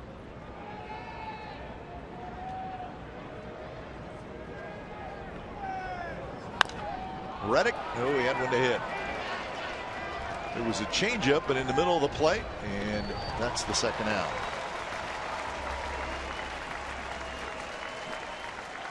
Here's tonight's Honda Player of the Game. Jeff Samardzija gets a no decision tonight, but he pitched great for 7 solid innings and pitched for the Northsiders of Chicago Cubs. Back with the A's now against the White Sox. Of course, faced them during interleague play, but good hard slider. Made some very, very good pitches. Got out of some tough jams. Little fastballs by hitters, especially with runner in scoring position. Left with a 1-0 lead, but again a no decision tonight, and a tough no decision because he pitched very well and well enough to win a game.